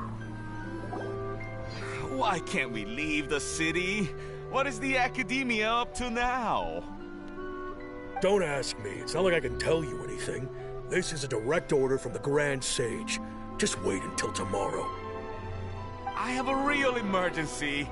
My goods have already arrived at Port Ormos. If I don't hurry, they'll be stolen. That's your problem. Make sure you make a request in advance next time. But it's not like you can just predict business matters in advance. It looks like the Academia already announced a lockdown for Sumeru City today. How completely unsurprising. Let's go and question them. Hello, sir. Why can't we leave the city today? Here we go again. Don't ask me. I don't know either. Doggo. We just received an order that no one is allowed to enter or exit Sumeru today. They didn't tell us anything else. Of course the Academia wouldn't share their plans with a pawn. So the Academia don't trust you at all. Angering me won't get you anywhere. If I had that kind of insider info, I would have left this stupid post long ago. It looks like he really doesn't know. If we can't get anything out of him, let's take matters into our own hands. Why don't we climb over the walls? Those guards can't be everywhere at once. This is a good spot, and the guard hasn't noticed us at all. Let's hurry! Paimon, stay here. Huh? Why? Are you going to leave Paimon behind? Leaving the city might trigger disruptions to our memories. We need someone to stay and witness events from this side. Dang, he's smart. What if things get really weird out there and you get into some trouble? then Paimon won't be able to help you. Oh, Paimon knows that Paimon can't do much, but we've always been together, haven't we? Don't worry, Paimon. If we leave together, it'll just be the same as before. Okay. Paimon will wait for you. Aw, Promise Paimon Paimon really that you'll cares. come back as soon as possible. Just a quick look. Okay, okay. And please, be careful.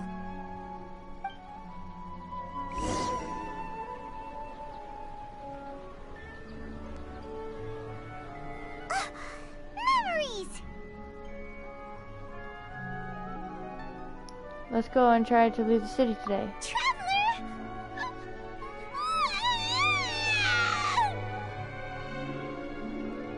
What's wrong, Paimon?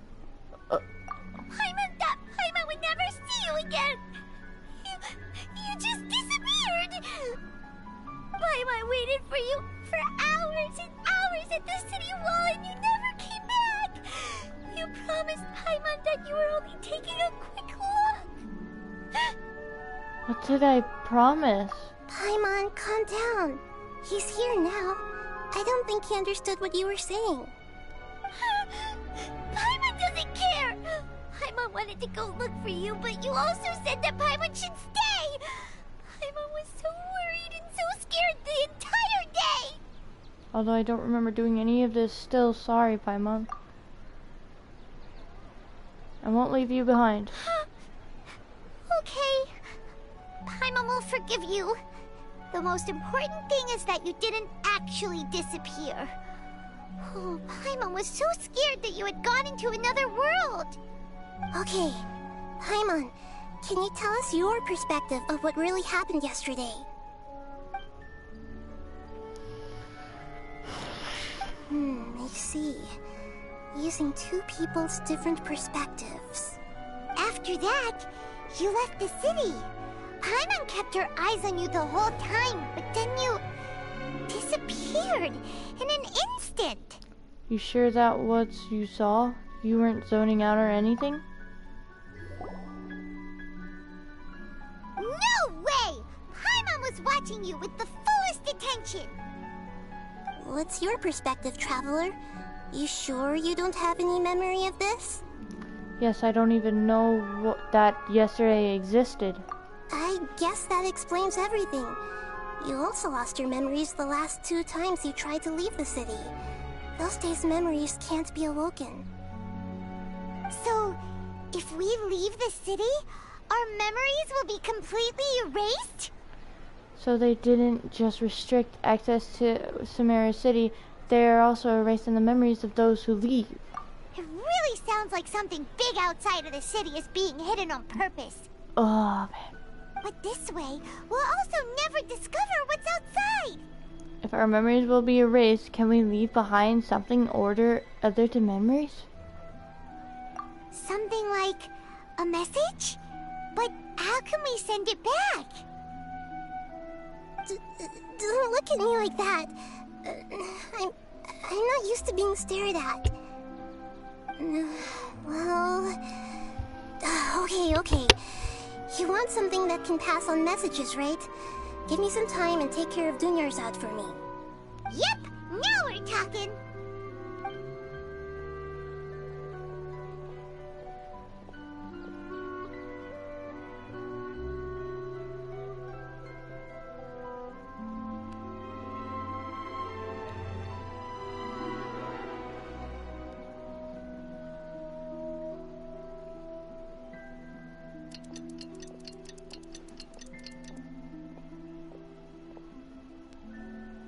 I'm done.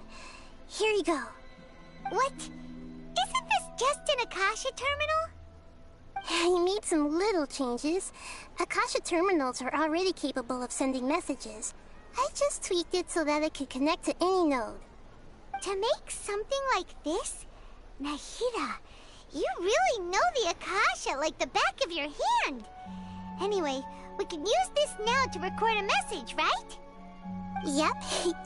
I'll help you save the messages. It should be pretty easy to use. I just can't guarantee the user's status and signal coverage when they're outside the city. We'll never know until we try. At least we're taking the initiative now. It's worth a try. Let's go then. Let's expose those sages. I still think you should stay. Alright. Paimon isn't as worried about being separated since it happened once yesterday. But Paimon still isn't happy about it. See you, see you tomorrow, Paimon. See you tomorrow, Traveler. That covers everything that's happened so far. So that message was what I left for myself when I left the city? Yes. Although the signal was choppy and had some interference, we still managed to receive 2 messages from you when you were outside. 2? Okay, now that you understand what's going on, let's hear the messages together.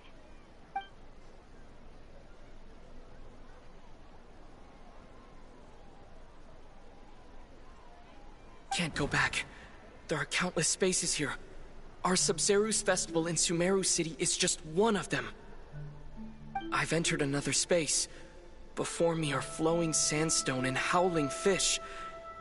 Impossible and surreal sights. For your flowing sandstone and howling surreal sights. All these spaces are empty except for the occasional ones that contain mute puppets rather than people. I can't sense any human presence. What?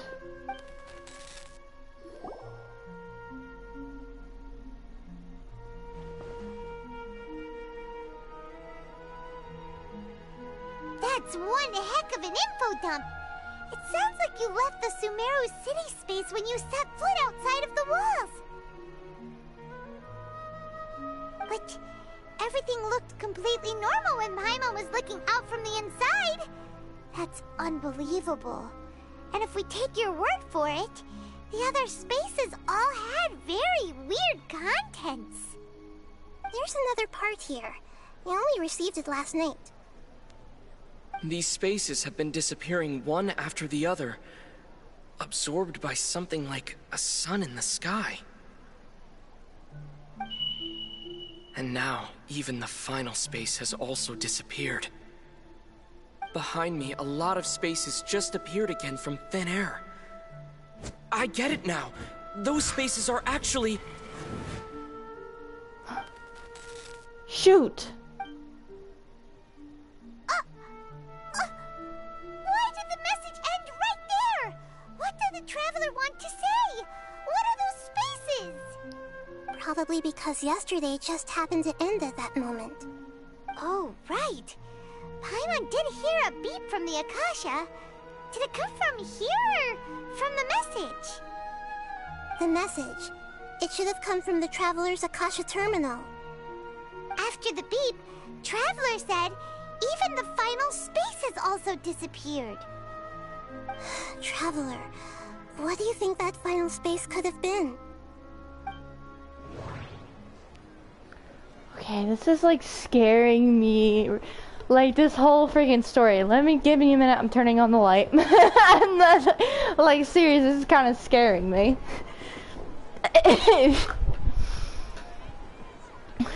Spaces without human presence, the real world, the space where we were yesterday. My impression is that each day in this samsara only ends at the sound of that beep from the Akasha. Was that space actually the real world? But wouldn't a real space just randomly disappearing like that be catastrophic? It would. All the bizarre spaces I saw outside the city had one thing in common. A lack of human presence. That doesn't sound right. Oh, so that's what it is!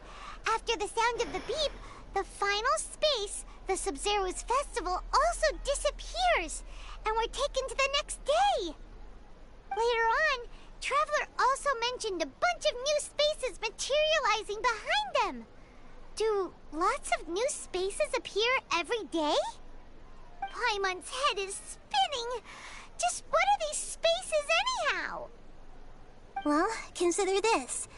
For all the horrors of the Archon War, At its heart, it was just a game where a bunch of gods fought over 7 seats.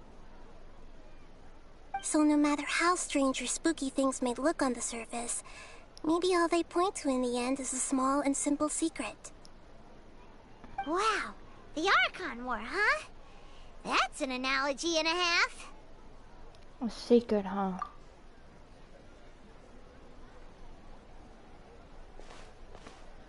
Give me some time. I need to organize my thoughts. Hey! Where are you going? Don't go about Paimon! Ah! Hold on. Ow, it hurts.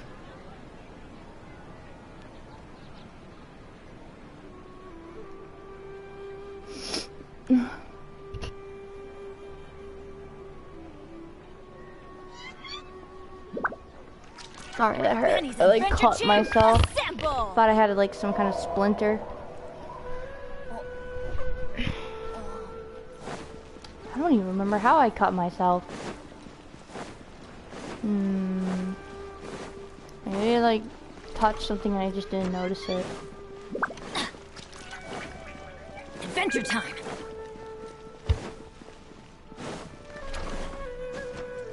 Ah! I'm stuck at a door! Adventure time. Off we go.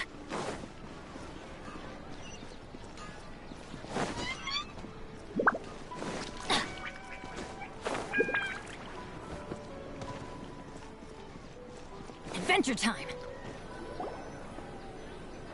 Do you want some alone time to think? Alright then, Paimon won't disturb you.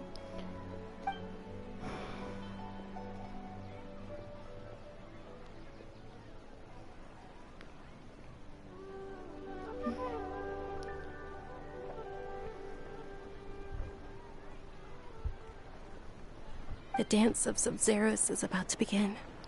I'm going to go watch it. The dance of Sub-Zeros, it's that time already. Okay.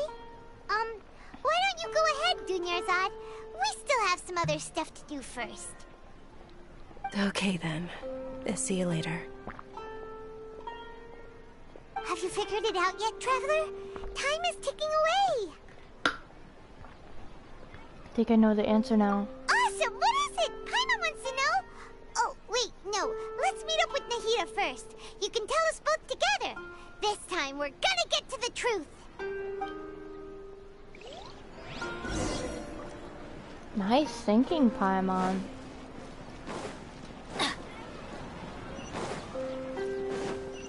Oh.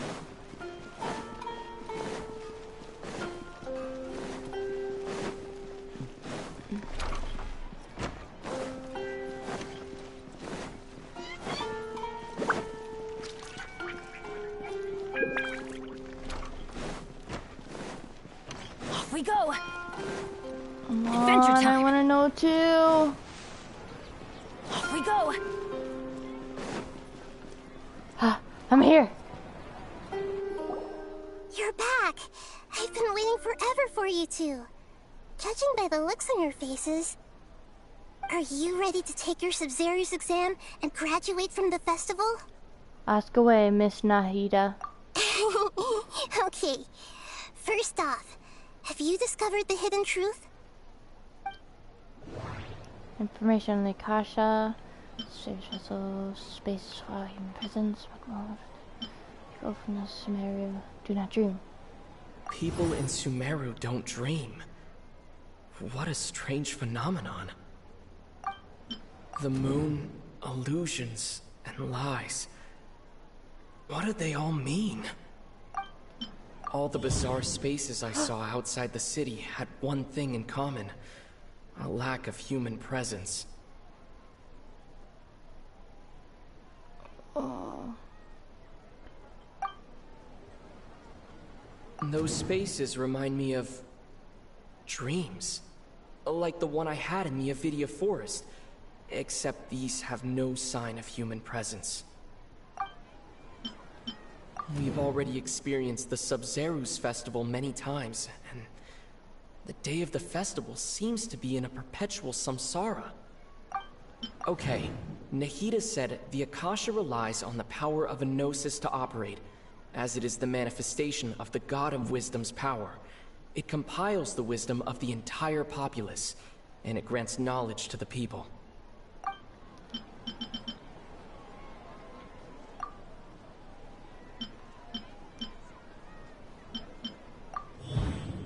The truth behind the dreams. You're all in a dream. It isn't that the people of Sumeru don't dream. Rather, the Akasha is taking their dreams from them.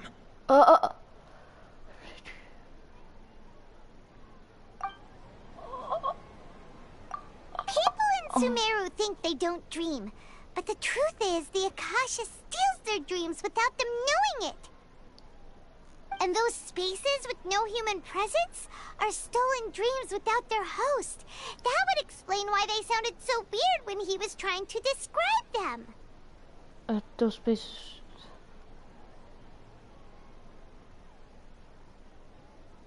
Huh. So people in Sumeru do dream after all. In fact, we're all in one big dream together right now. We're in a dream? Correct answer. Now, how did you conclude that the Akasha is capable of this? So that's how they can't see them. Because it's a dream. Are they controlling the dream? My mind is being exploded, sorry. Now how did you conclude? The Akasha is capable of this. The Akasha's operation requires a gnosis. The Akasha is a manifestation of God's wisdom power. It compiles the wisdom of the entire populace, and it grants knowledge to the people. The Akasha relies on the power of a gnosis to operate. It is the manifestation of the God of Wisdom's power. It compiles the wisdom of the entire populace, and it grants knowledge to the people.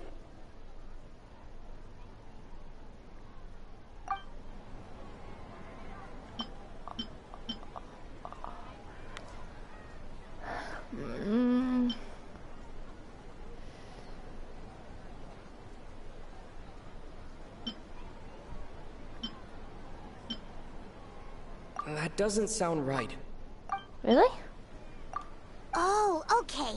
Those dream-controlling creatures in the forest also get their power from the Dendro Archon, right? That would explain why the Akasha has the ability to control people's dreams, too. Dream-controlling creatures.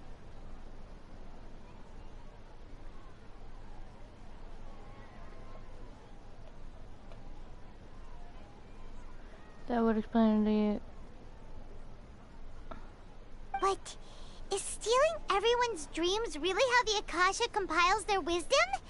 Isn't there anything more to it than that? Dreams are fantastical, complex, and full of imagination. People's brains are the most active when they're dreaming. In other words, dreams are rich bundles of human wisdom. So in other words, the complete opposite of how Hypatia understood it. Paimon remembers her saying that the sages think dreams are foolish delusions, and the fact that no one dreams is a blessing from Greater Lord Rukkhadevata. So it was all a dirty trick? The real story is that the sages from the academia are using the Akasha to steal people's dreams for their own use, huh? Yes, and they don't intend to stop there. Oh? By the sounds of it, you understand the current situation pretty well. So then, what about the samsara? The Akasha sound, the appearance, paces, the grand sage's speech, the moment of the... The Grand Sage said, "Go celebrate the birth of that god to your heart's content." Did he mean something more? The beep is a prompt tone for Akasha operations. We still hear it every night, even though we removed our Akasha terminals. Those spaces kept disappearing before my eyes. But as soon as that beep sounded, many more spaces materialized. The appearance and disappearance of the dreams. Those dreamscapes kept vanishing. But as soon as that beep sounded, more new spaces appeared.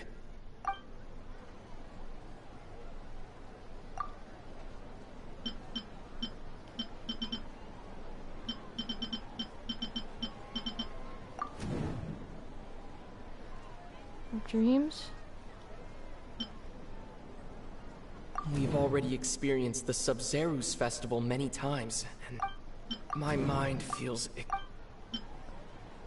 The Grand Sage said, "Go celebrate the birth of..." That doesn't sound right. It disappeared. That doesn't sound... Shoot. That doesn't sound... That doesn't sound... That doesn't sound... That doesn't sound... Correct. The Akasha is keeping each person's brain in a constant dream state, but also separating their consciousness from their own dream. What did I just pick?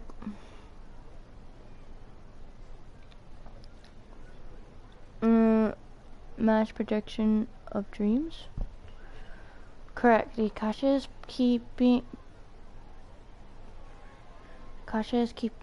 each person's brain in a constant dream state, but also separating their consciousness from their own dream. In a constant dream state, but also separating their consciousness from their own. Their disembodied consciousness is placed inside the collective dream of the Sub-Zerus festival along with everyone else's, while their now vacant dreams are harvested by the Akasha. What?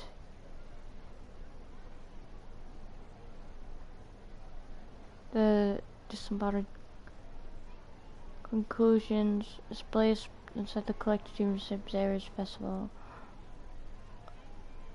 along with everyone else's there. No one is any the wiser as another day passes in the dream, and so begins another samsara cycle. People wake up to yet another dream about the Sub-Zerus festival. The dreams that belong to them are once again harvested by the Akasha, and so it continues.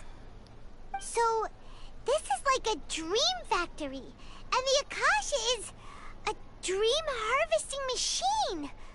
Did Paimon get that analogy right? Very good, Paimon. Using analogies well is an excellent habit to get into. Okay, so that beep we keep hearing is actually from our real-life Akasha terminals. Taking off our terminals in this dream doesn't do anything. Oh. Alright, last question. Who am I? Lesser Lord Kusanali. The moon, the illusions, the lies. They say that alchemical divination is the Dendro Archon's divine revelation. So then, if Nahida has referred to herself as the moon...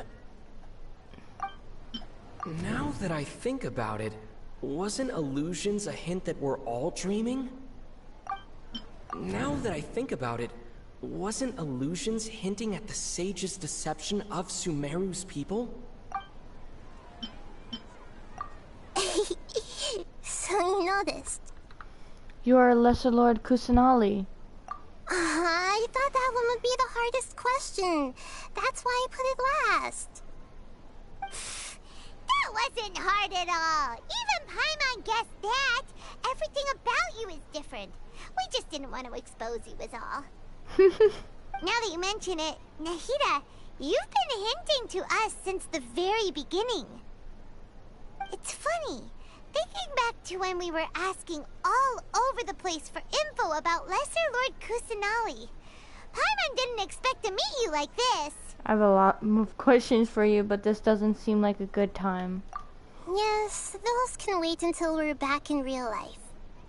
On the other hand, I'd be happy to answer any more questions you have about here and now.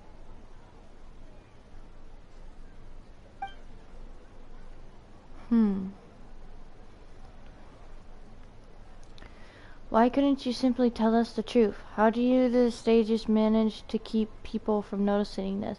About the side effects of a mass projection dream. Why is the dream about the Sub-Zerus festival? I don't have any more questions. I know, right? Why did they have to base this dream on my birthday? Could it really just be a coincidence? Even you don't know the reason? Wow, now that's strange. The Academia sages are determined to harvest lots of dreams in a short time, no matter the cost. They have to be up to no good. Unfortunately, I don't know anything about it. Traveler, do you have any information? Oh, come on. I didn't think that me asking questions would lead me to having to do this. Dreams with no human presence. Information on the Akasha. The Grand Speech. Okay. Nahida said the Akasha relies on the power of a gnosis to operate, as it is the manifestation of the god. Wow. Those spaces remind me of dreams, like the one I had in the Avidia Forest. The Grand Sage said, "Go celebrate the birth." Celebrate the birth of that god? Could it mean... Why is...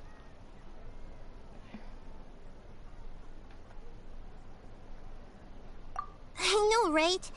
Why did they have... Oh. Even you don't know the reason? The Academia Traveler, do you... I guess it's the same thing. Celebrate the birth of that god. Could it mean... Okay. About the side effect of a mass-produced dream. Can humans really keep dreaming forever like this? Will it ever end? And if so, when? We might say your mental fatigue has already answered this question. Eventually, there's only so much that people can tolerate. Especially those whose health is compromised to begin with, like Dunyarzad. This relentless exploitation takes an even harder toll on them. People's lives are at stake here, and nobody knows a thing! We've got to put a stop to this! How do the sages manage to keep people from noticing this? Firstly, this dream we're in is completely based on reality.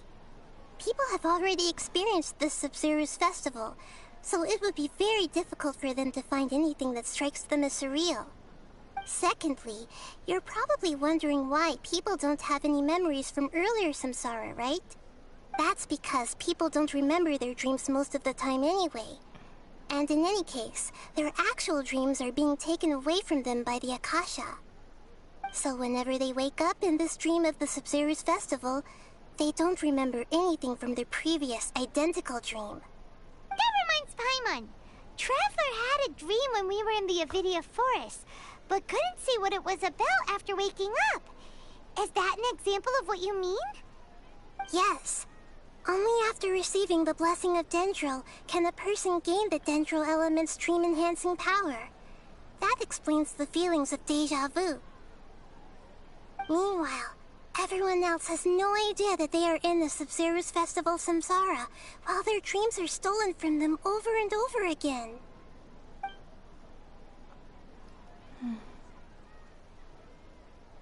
Why couldn't you simply tell us the truth? You asked me this question before. My answer was, it would literally blow your minds. Now that you know this is all a dream, this answer should hopefully make more sense. Have you heard the saying, don't wake a sleepwalker? Likewise, if someone suddenly had told you all this instead of you learning it on your own, your notion of reality and dream would be thrown into irreversible confusion. I couldn't expose you to that kind of risk. That's why I could only give you very subtle hints and some suggestions. Long story short, I'm really sorry I had to keep you guessing.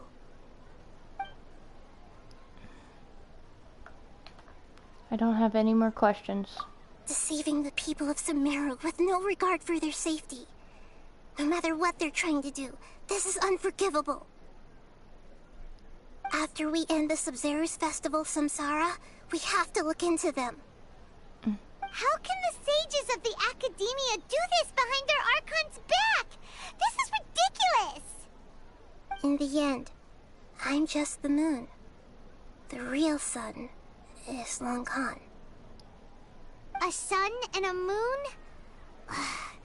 Nahida's talking in riddles again. Dang it! Oh, we're out of time today. I'll tell you how to break free of the samsara tomorrow. See you then.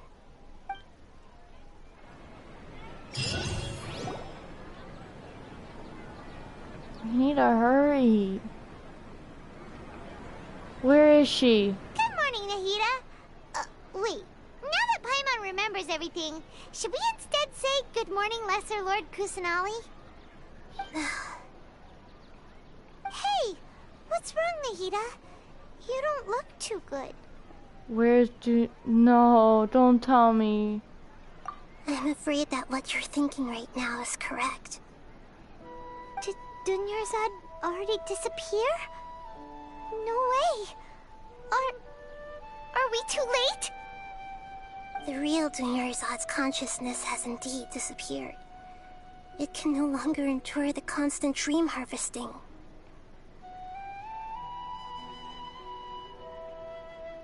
Paimon can't believe it. Wait, so what about that other Dunyarzad? Just what is she? Is she also going to disappear? She's actually something like a puppet, but not completely. The real Dunyarzad's consciousness could no longer keep playing her role in this dream. So another Dunyarzad appeared to replace her in the dream. Just like the grass and the trees, that Dunyarzad is just a building block of the dream that helps to keep it going. But personality-wise, she's nothing like the real Dunyarzad. Puppets are stiff and can't copy a living person's vitality. After all, they're just there as filler. You know, speaking of which, the old Dunyarzad might not have been too different from a puppet. Dunyarzad truly believed that she met you within her consciousness, and it was you who inspired her. So you do remember her after all. Yes. Back then, her family was overly protective of her. No one cared about her personality or thoughts. It was as if she only lived to stall her Elazar. I just gave her a little wisdom so she could look at life in a new way. So that she could be her own person. But even so, she still... It still meant a lot to her. You're kind, Archon. Far from it. I'm still a long way off from being a real Archon. I couldn't even save her. If I were a competent Archon, I wouldn't have let my most faithful follower die at the Sabzeruz festival with so many regrets.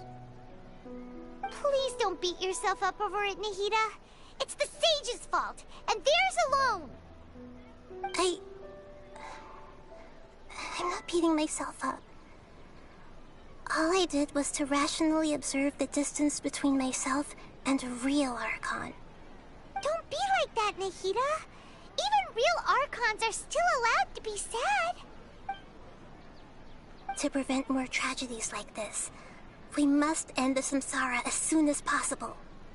Great, but how do we do that? Although the Sabzeruz festival dream is under the Akasha's control, only humans can dream. Even the Akasha is unable to create them. That means this dream belongs to a host who created it. Huh? So, how should we find that person? Well, if this is someone's dream, then everything here must come from deep within their consciousness.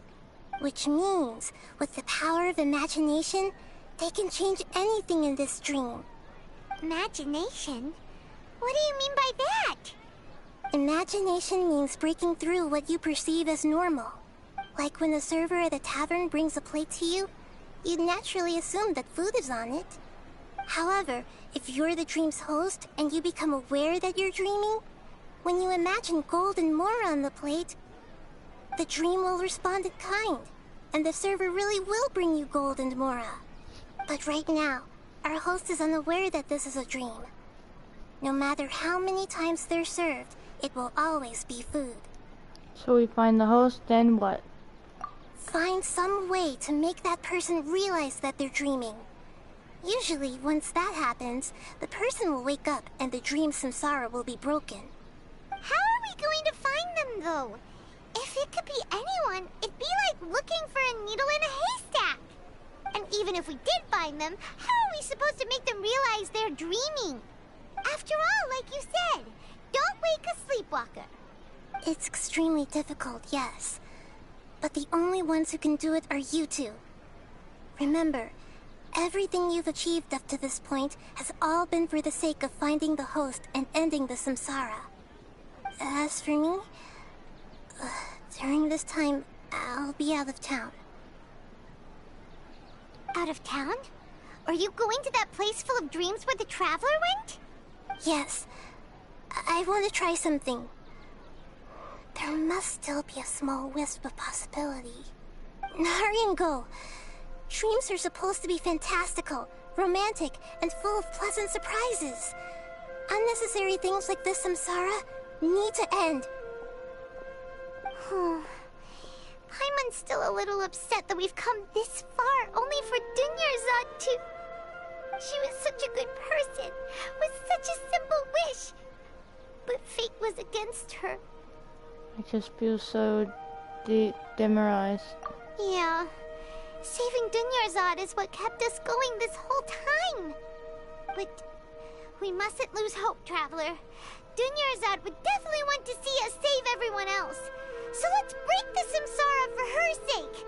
Paimon's wondering, do you think the sages would get one of their own to be the host of this stream? Feels like it would be easier to control it that way, no? Unlikely. Knowing the plan, they'd probably become aware that they were dreaming. An unsuspecting host would be less likely to realize this is a dream. Huh. That's true. Plus, the sages probably weren't counting on there being other factors beyond their control, like Nahida and us. So, who do you think the host of the dream is? Maybe Ferris, the Knight of Flowers, the one with the strange getup? Oh, that would make sense. Ferris, the Knight of Flowers, is a symbol of the whole Sub-Zeru's festival, right? Pretty core character. Let's go ask him some questions, shall we?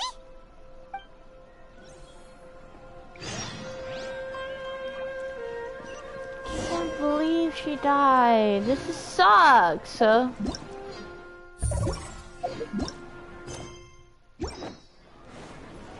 don't like this. Adventure time!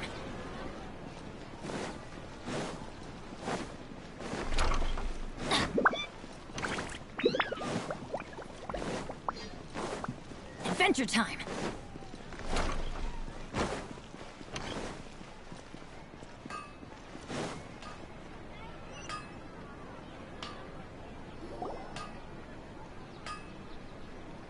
You're back. You left in a hurry last time. Is everything okay? Everything's fine. Just, it's a little hard to explain. Would you mind taking part in a little experiment with us? An experiment? That came out of nowhere. I'm listening, though.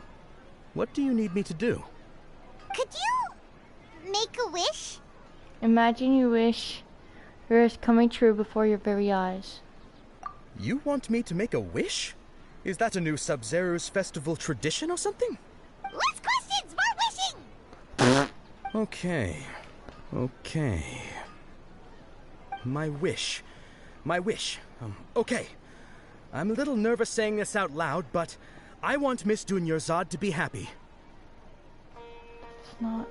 Oh. I noticed earlier that she looked a bit down, and she wasn't really talking to anyone. She just doesn't seem like herself. She's always so gentle and kind, and all the kids love her. I've also wondered if the reason she asked me to be Ferris Knight of Flowers is because I'm special to her, or something. So, you have a crush on Dunyarzad? Oh, is it that obvious? After what I just said, I guess it is. When she placed the hat of the Knight of Flowers onto my head, she said to me, I want everyone to have a happy Sub-Zeru's festival. What she didn't realize was that I'm not that interested in how everyone else feels. In that moment, I just wanted to be her Knight of Flowers for the rest of my life. 50 years? 100 years? I'll serve her till the end of time. Okay, yeah, that was a bit much. Felt like the right moment to get it off my chest, but that was pretty embarrassing. Okay, I'm ready to make my wish. I would like Miss Dunyarzad to appear in front of me right now with a smile on her face. Here goes. Please come true. Please come true. I'm gonna open my eyes. Oh, you're... What? Faki? Sorry, but only one portion of Yelda candies per person. Back home you go. Nice try, you two. Anyway, never mind. I don't need to see her appear right in front of me. As long as she's happy. Guess he isn't the host of this dream after all. Should have expected it wouldn't be this easy.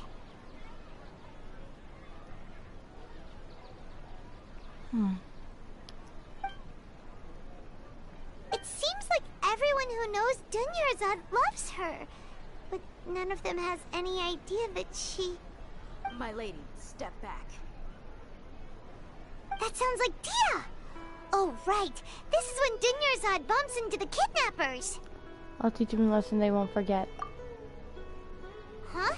But Dia can handle them! Hey, Traveler!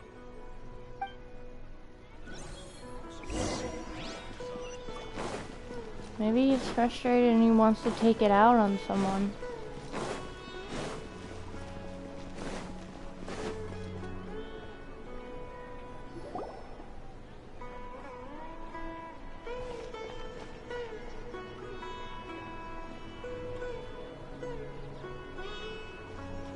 Oh, it's you. Great timing. Please take Dunyarzad and leave these guys to me. Hey, this is my job. The homie Yannis pay me, not you. You're wasting your breath. Leave. You... fine, alright. Knock yourself out. Why are you so worked up anyway? It's not like I don't trust your fighting skills. Anyway, watch yourself.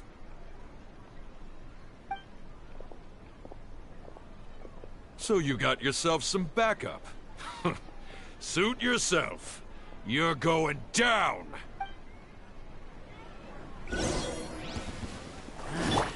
Think you can get away? Brace yourself.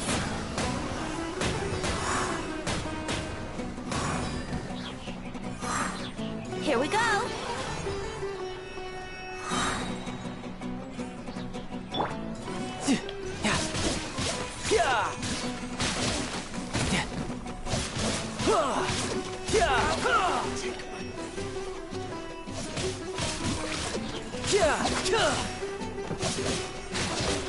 No time.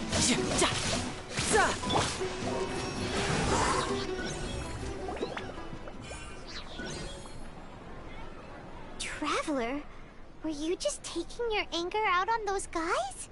I'm fine. I'm just angry at myself. You and Nahida both. Dunyarzad wouldn't want to see you two like this. Oh, and speaking of her, Paimon just remembered something. Remember how during the first Sub-Zero's festival, before the Samsara started, we came here with Dunyarzad because she wanted to pick something up? Are those, animal particles? She said it was because she had forgotten something.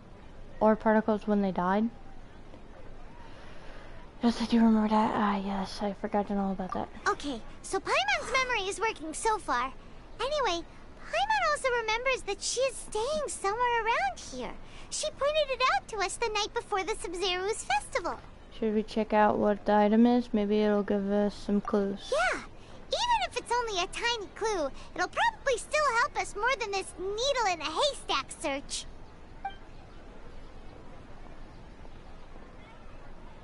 This is the place. It's rude to enter other people's spaces without permission, but desperate times call for desperate measures. Hey, the windows are unlocked. Okay, Paimon's gonna take a peek inside.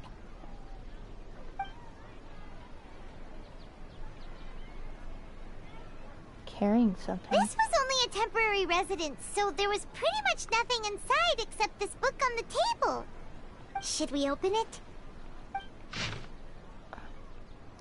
Now look at the written note. Hold on.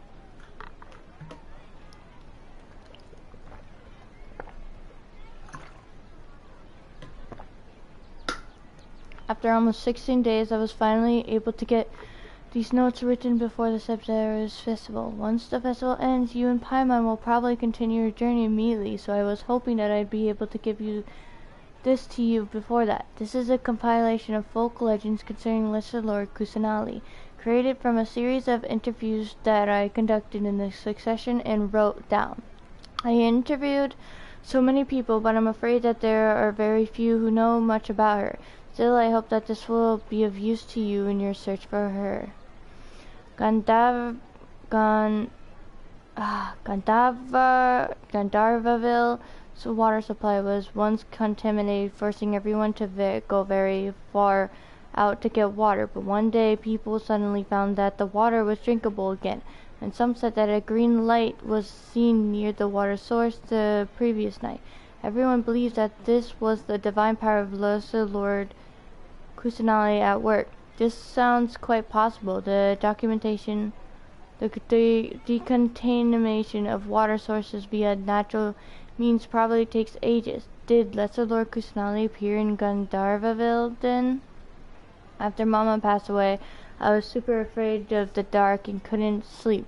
But from one day on, I would hear a voice that would chat with me till I fell asleep. A nice lady told me that Lesser Lord Kusanali must have been watching over me. Poor child. I hope the Sub-Zero's festival makes him a little happier. This is quite similar to something I experienced back then as well. She is indeed a gentle god.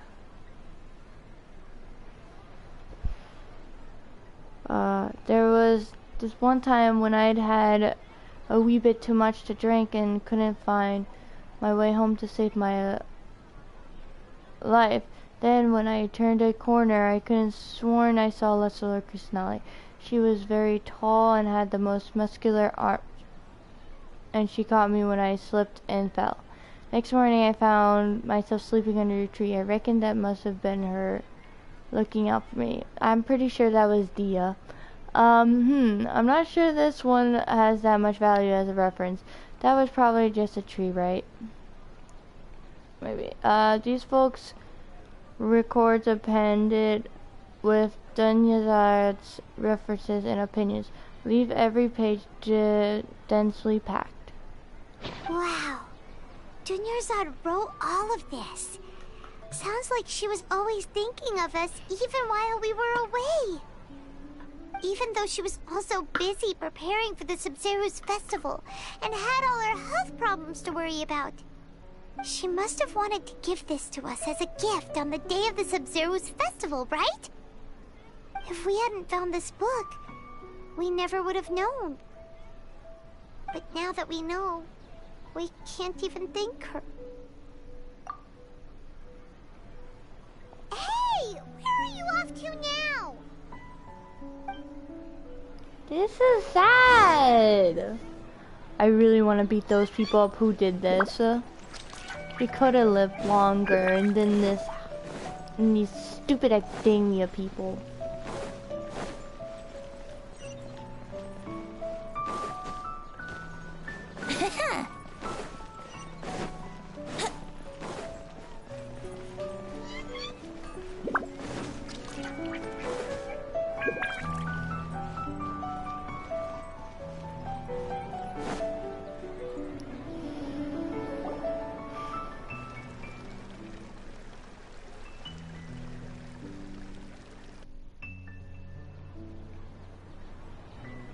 It's Dunyarzad's puppet. I guess I'll feel better if I say this out loud.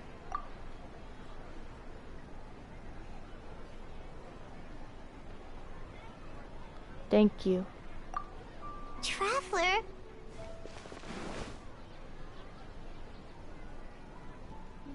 You must be exhausted.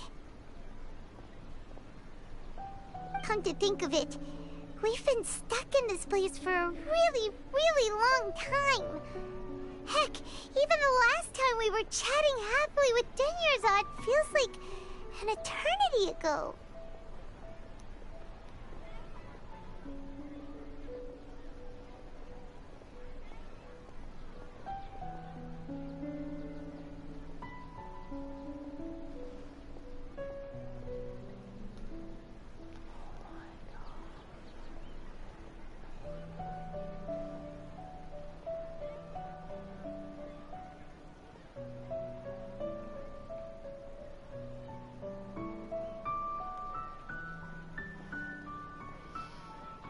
Paimon still remembers when we were sitting here, and the way her eyes sparkled when she talked about Nilou's Dance of Sub-Zerus.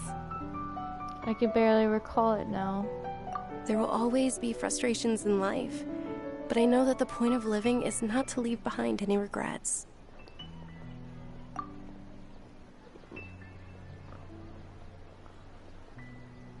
That was what the real Denyerzad said, wasn't it?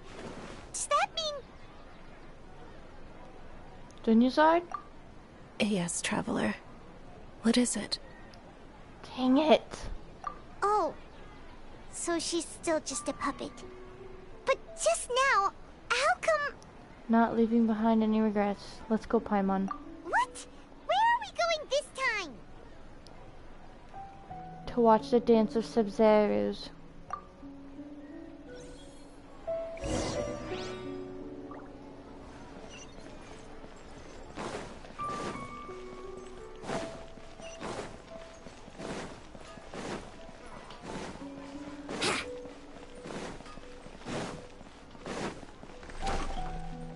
Wouldn't gliding be faster?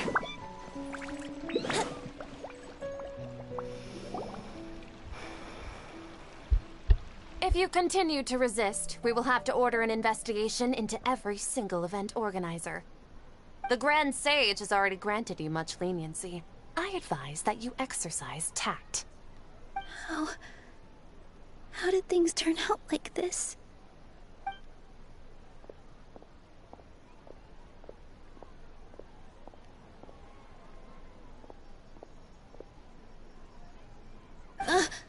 Traveler?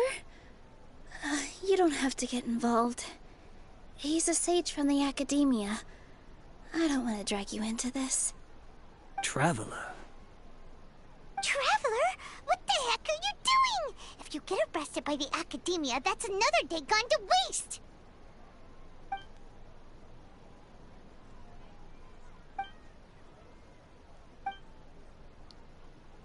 Wait, they're not reacting. Have they been scared stiff? Just like I thought, they're puppets. Oh, of course! If this is the Sage's plan, they wouldn't put themselves through this. Oh. So they're just substitutes. What is this? What happened to the Grand Sage and his entourage? Hold on a moment. What's up with those flowers?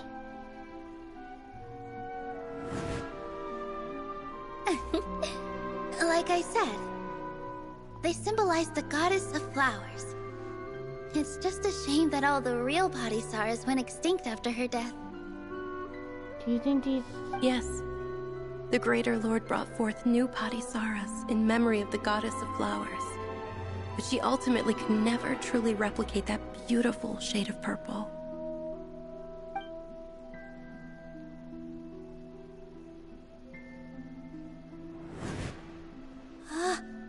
That beautiful shade of purple. Aren't these flowers real Padisaras? Just like the ones from the legend? I didn't even notice. Denyerzad, did you find these? But didn't you just say all the real flowers went extinct after the goddess of flowers passed away? So, Al? Yeah. What's going on here?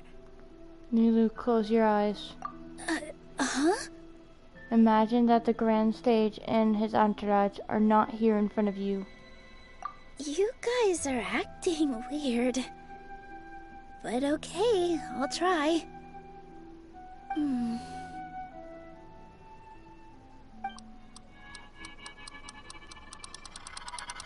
Hey! They disappeared! So Nilu's the host! What a surprise! Purple body Saras don't exist in the real world anymore. But in Nilu's subconscious, they can appear as decorations on the stage. It's just like the example Nahida told us. People assume there will be food on a plate, and Nilu assumed there would be real Padisaras in the flower pots. So when you saw the flowers, you instantly knew it was Nilu? Correct. But if we want to end the samsara, we need the host to become aware that they're dreaming. How should we make Nilu realize that? Am I dreaming? Huh?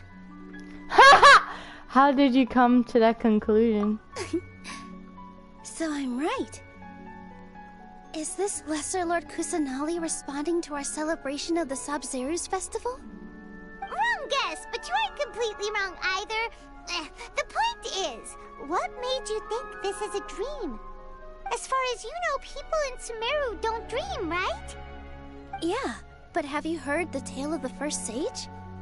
To prevent a calamity, he went on a journey to find the Dendro Archon. Ooh, sounds familiar. Dunyarzad told us a story like that when we first arrived in Sumeru City. So it was about the first sage, huh? Yep, but in the part you heard, he hadn't become the first sage yet. There's more to the story. His piety and wisdom were acknowledged by the Dendro Archon, and she finally gave her blessing to him. All kinds of spectacular scenes appeared in front of the first sage, as if all the knowledge in the world was being painted onto a canvas right before him. He was captivated. After who knows how long, he mastered all the knowledge he could comprehend. Afterward, he said to the Dendro Archon, "I miss my parents, my wife, and my children. I've been away from home for far too long. They must be worried." The Dendro Archon smiled. The next second, the sage found himself lying in his bed, as if he had just woken up from a dream. His wife, lying next to him, said, "You're off to search for the Dendro Archon today, aren't you? Have a safe journey, my love." In the end, the first sage took care of many disasters in Sumeru City, and founded the Academia. What a happy ending. What? So, the first sage was dreaming ever since the beginning of the story? He never went on his journey? Yes, but his faith and determination were conveyed to the Dendro Archon, so she blessed him in the form of a dream. Paimon understands where you're coming from now. That's a really interesting connection. But we really gotta wake up soon, like the sage in the story. Now that Nilu is aware of it, the stream should be over soon. I see. Well, it just so happens that today's Sabzeruz festival is almost over too.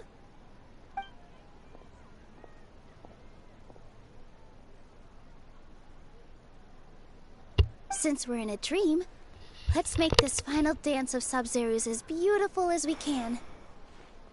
I've been waiting a long time for this. Please dance your heart out.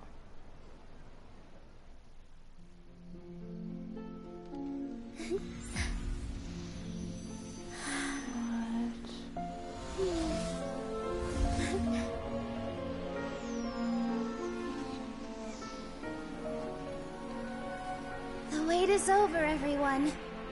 I dedicate this to our god, the dance of Sabzeruz.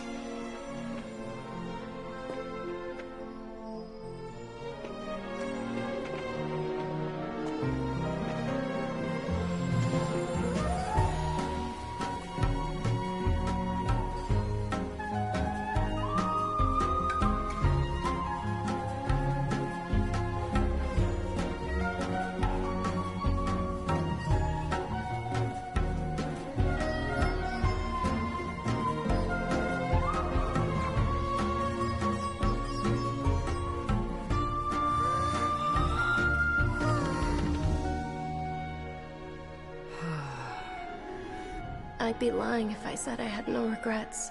I would have loved to see Nilou's dance.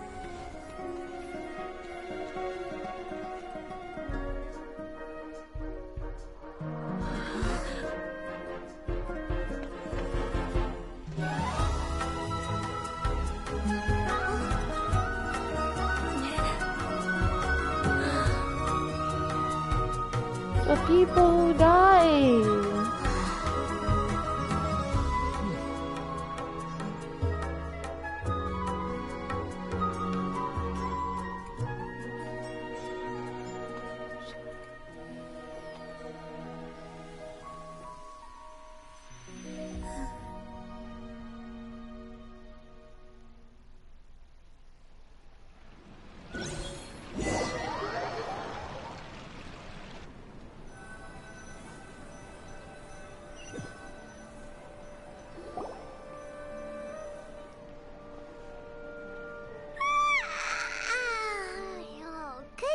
Traveler.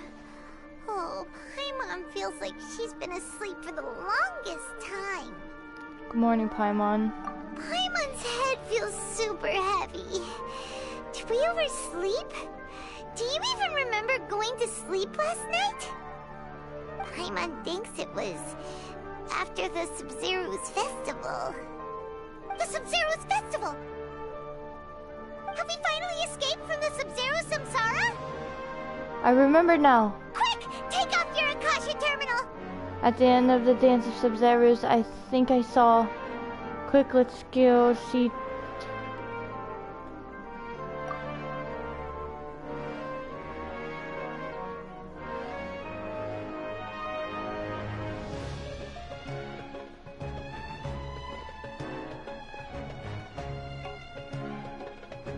She's not in her room. What happened? Let's go to the usual spot. Huh? What usual spot?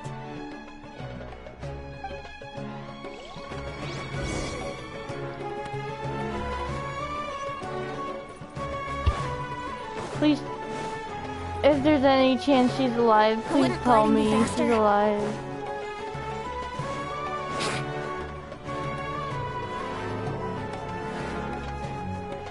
Well done, Traveler and Paimon. And thank you, Dunyarzad, for organizing the Sub-Zero's festival for me.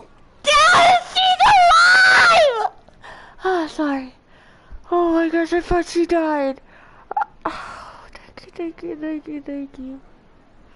I'm sorry, who are... Dunyarzad! You're okay! Oh, don't scare us like that! Oh, Traveler Paimon. I have something amazing to tell you. I just had a dream, and I saw Nilou performing the dance of Sub-Zeros.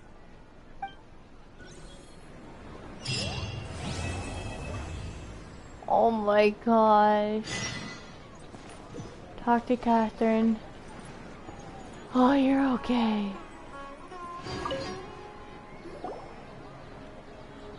You're actually Nahida, aren't you? Paimon felt like Catherine was acting weird when we met at the Sub-Zero's festival. Huh?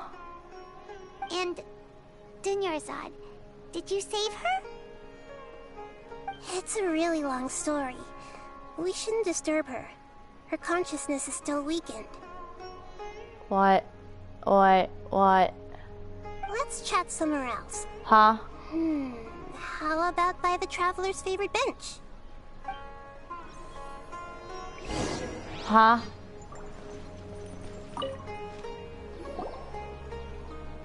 What's going on? Why are you two so excited to see me? Hasn't it only been a night? It's actually been much longer than that. Oh? Strange. Was I really asleep that long? No wonder I have such a headache.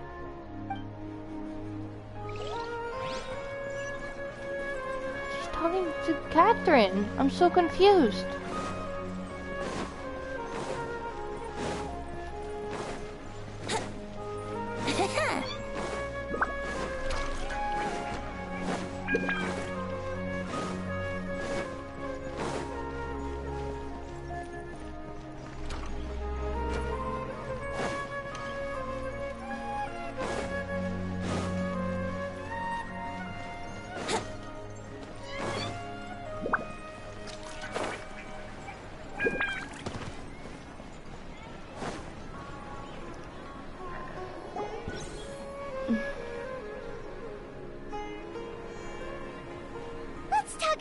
Dunyarzad first. It's such a relief that she's alright. After we parted on the last day of the Sub-Zero's festival, I left the city and saw what the traveler had described. Among the countless dreams, I found one that was growing fainter and fainter. This proved my suspicion. Once Dunyarzad could no longer bear the Akasha harvesting her dreams, her consciousness began to dissipate. But this also meant it escaped the Akasha's control. Oh, so she wasn't dying? Such a small fragment of consciousness can't last for very long, though.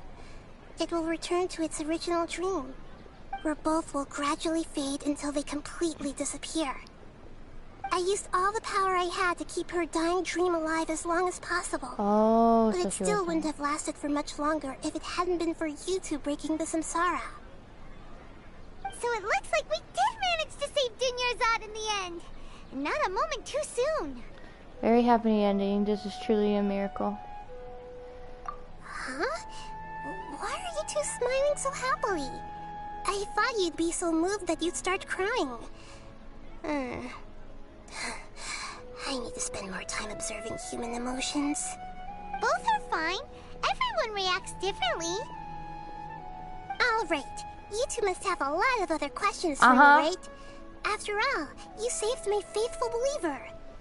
As your reward, I will answer any and all questions. Why do you look like Catherine? To be accurate, I'm using the Akasha as a medium to occupy Catherine's consciousness. How did you do that? Poor Catherine. Does this mean you can also occupy other people's consciousnesses? Theoretically, I can enter anyone's mind as long as they're wearing their Akasha terminal. The Akasha is the legacy of Greater Lord Rukkhadevata. As Lesser Lord Kusanali and the first Akasha terminal, my consciousness has always been linked to the Akasha. Oh. I've always respected my people's free will, so I've never actually occupied their consciousness. When necessary, I just borrow this bionic Snezhnayan puppet.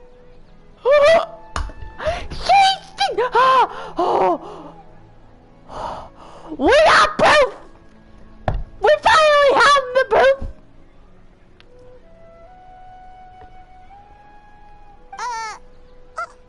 Hold on.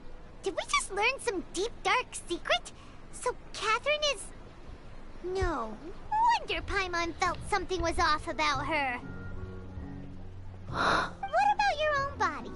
Why do you need to borrow other people's? Don't you live in the sanctuary of Surasthana? That story begins a long time ago. After Greater Lord Rukkhadevata disappeared, the sages found my newly born self and took me back to Sumeru. At that time, I was young and weak. The sages kept me in the sanctuary of Surasthana, ostensibly for the sake of protecting me. But I've hardly heard from them since. However, I do understand that they had hoped to find Greater Lord Rukkhadevata instead of me, a symbol of her passing. So, the sages basically put their new Archon under house arrest? How dare they! Why don't you teach them a lesson, Nahida? In some ways, they aren't wrong. Greater Lord Rukkhadevata was omniscient and omnipotent. Even after her death, the Akasha is still empowering this nation. And I'm still really far away from being able to call myself the God of Wisdom. Moreover, the Academia is also more proficient at governing this country. My existence has little meaning. To me, you're already an excellent Archon. Yeah, you got a lot of believers. Just look at the Sub-Zero's festival. Everyone who showed up truly loves you. Thank you for the kind words. But I honestly don't need physical freedom as long as I can connect my consciousness to the Akasha. Trying to find a way to save Irminsul is my life's mission and top priority. I will work on that, and try to live up to being a deity in the meantime. Trying to save it?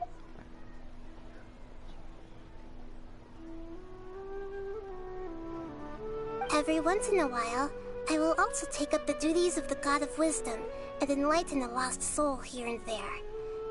Doing all that should be enough. About what I saw in that dream at the Avida Forest. At the Avidia Forest, there was this incense that made the traveler fall unconscious and dream of a huge tree and a red sky. You also heard someone's voice, right? It said world and forget me.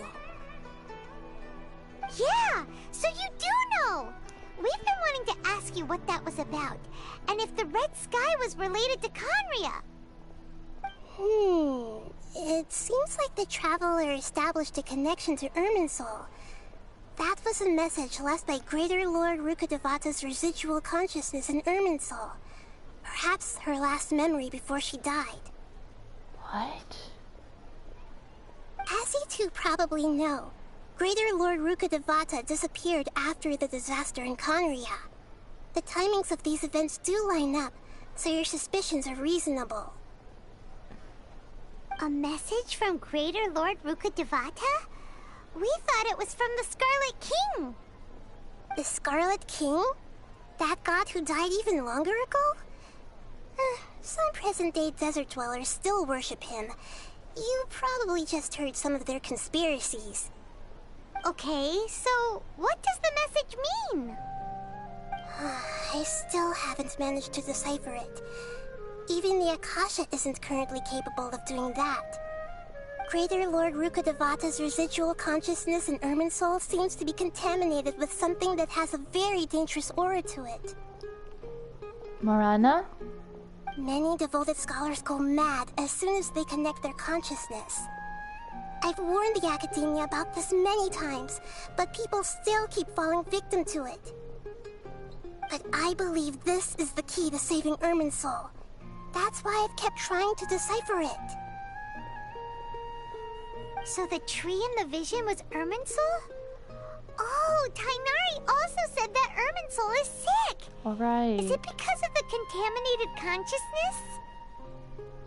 But even if you can't figure out what that vision was all about, it seems like our search for you was all in vain. The Traveler wasn't affected after coming in contact with that consciousness. I've never seen anyone like that. With you here, we may have a chance at deciphering it. No, we must decipher its secrets. I've already eliminated all other factors that might affect Irminsul. This is the only one left. This puzzle has life and death at stake. It could determine Irminsul's fate, as well as Tevat's. What? About the Sage's plan. There's never been any big problems with the Academia's governance of Sumeru. This is the first time I've seen them step out of line. I wonder what caused them to go down this path, and what they hope to achieve. Even though the city's residents haven't noticed anything strange, if the Traveler hadn't broken the Sub-Zero's samsara, the situation could have become dire. I tried to do some investigating in the Akasha, but I couldn't find anything suspicious, and all the people of interest seemed to purposely avoid wearing their Akasha terminals. Wait, what? I tried to do...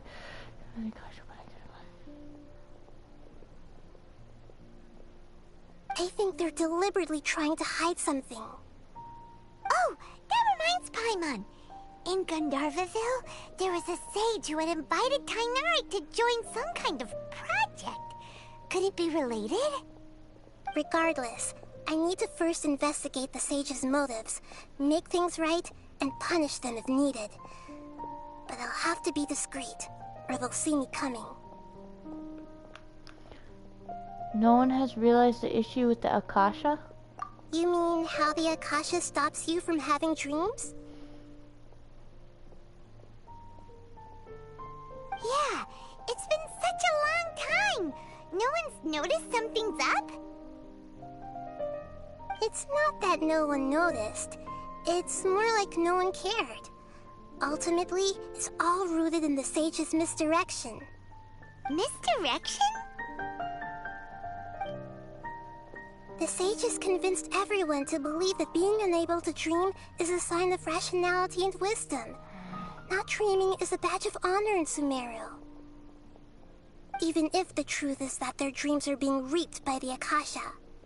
With their propaganda in place, the sages can maximize their use of the Akasha to facilitate their research. Besides, Greater Lord Rukkhadevata must have created the Akasha in the hopes that it could be used to its full potential. That's why I've never come out strongly against this. Anyway, the perspective advocated by the sages drowned out any voices of doubt.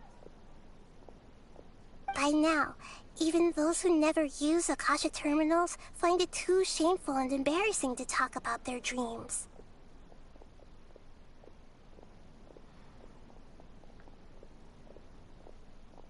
Wait, what was that last part? You mean how...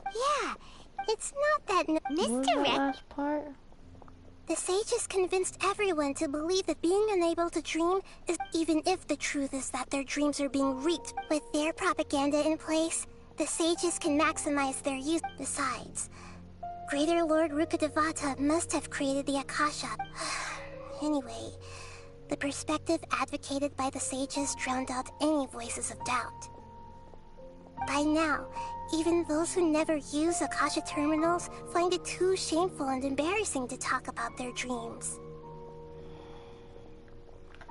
I don't have any other questions. Got it. I hope my answers were satisfactory, seekers of knowledge. Yes. To be honest, maintaining Dunyarzad's fading dream took a lot of mental energy. I think I may need to rest for a while.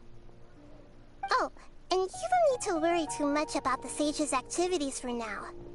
The Akasha won't be able to conduct another project on the scale of the Sub-Zero Samsara in the immediate future. Go and get some sleep. Leave everything to us. What a relief. This is truly the most exhausting birthday I've ever had.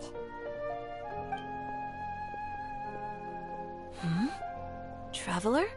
Paimon? Why am I here? Do either of you know? Maybe you were sleepwalking. You know you can't wake up a sleepwalker. We happened to walk by, so we thought we'd wait for you to wake up. I see. Huh. I should visit my maintenance personnel sometime. Oh, I'm fine. I better go. Thank you.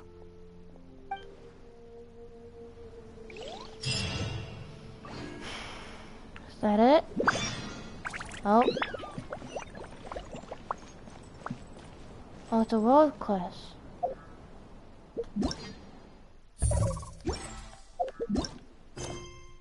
Yep, it's a world quest. Talk to Effendai. The Corpse of 30 is hiring an assistant. Interested candidates kindly contact Effendai at the Citadel of Rexar. Okay, that's the end of the stream. I don't know if I'm going to stream another Genshin thing on Tainari's story quest, which is already unlocked, or not. Or maybe I might do that tomorrow. I don't know. But, yeah. Wait, I haven't unlocked it yet. Oh yeah, I haven't unlocked it because I didn't want to accidentally start it during the Archon quest.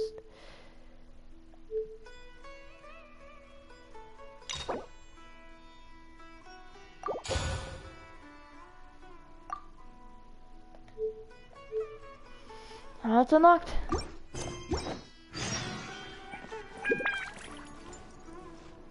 Talk to Catherine Samira, so avoid that until when I decide to actually talk to her.